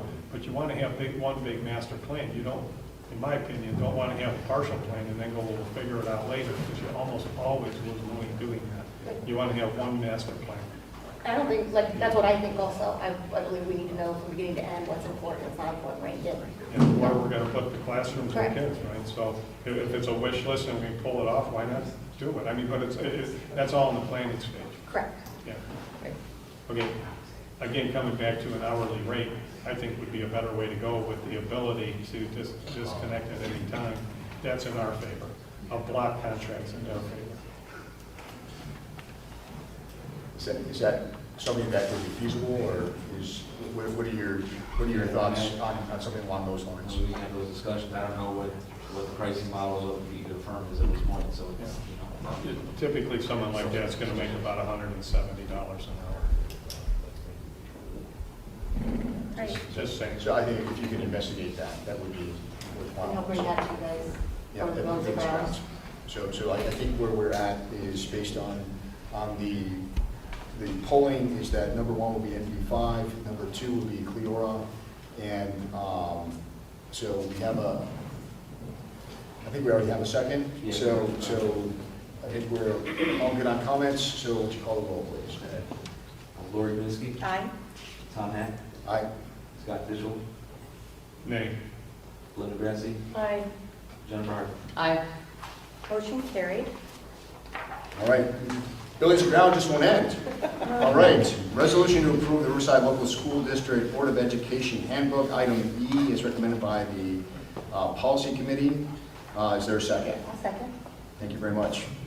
Is there any discussion on the Board of Education Handbook? I did bring the hard copies that you requested, they're still sitting from the draft that was reviewed from the Board Policy Committee. We pretty much just corrected some typos. There was 2 of the committees were missing in the information. We just made sure that the hyperlinks to board policies and Ohio Revised Code actually went to the right spots. That was going to be tweaked since the meeting we had. Yeah, I think it's a nice handbook. I think we can refer to it.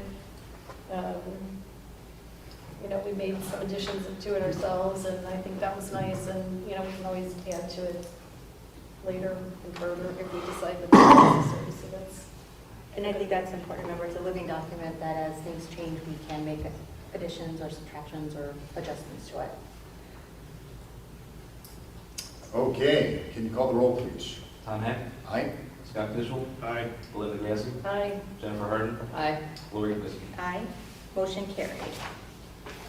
So Board of Education update.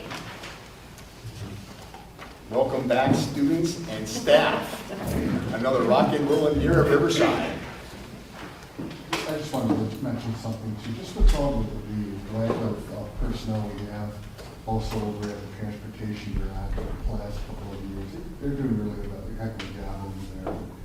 We're short drivers, just like any other district, and they're doing everything they can to try to combine routes and get kids to school on time.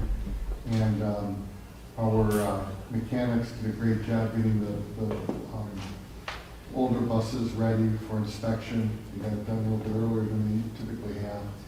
And they've actually also wanted to thank the board for their commitment to allowing us to purchase newer buses as, the replacement cycle for some of the older ones. But the problem still exists in terms of the personnel. It's not like any other position. If you hire someone, say, to be a custodian or possibly some of the work food service, obviously they go through a training period, but the CDL takes weeks to do. You just can't hire someone and put them in that position. It's very unique. But we are willing to do that if there are people out there that are interested in becoming drivers. All they need to do is, contact transportation. I don't have the number off the top of my head now that I'm saying this, but if they call in the central office, we'll transfer them over and we'll do what we can to get people trained. You know how many were short? What did we say this week, Chuck? We're kind of short. To give you an accurate, we're combining routes every day. Are we 3 short or 8 short? We could use. Honestly, could probably use a good 7, 8. That's exactly what someone in the community just told me the other day. I mean, so on any given day, we're combining a route. So when their child gets home a little late, it's because we have extended a route probably by square miles. So just trying to get kids home. But it's just not unique to us. It is we're going to look at other options, but even those other options, they're going to tell us, no, we can't even provide for the districts we're doing. So I come up too, someone may have to take medical leave. Then you have people taking time off. I mean, legitimate, someone getting married. Just even those small pockets of absences are just, and we understand, obviously, there's a life beyond work, but it's just really, it's getting harder and harder.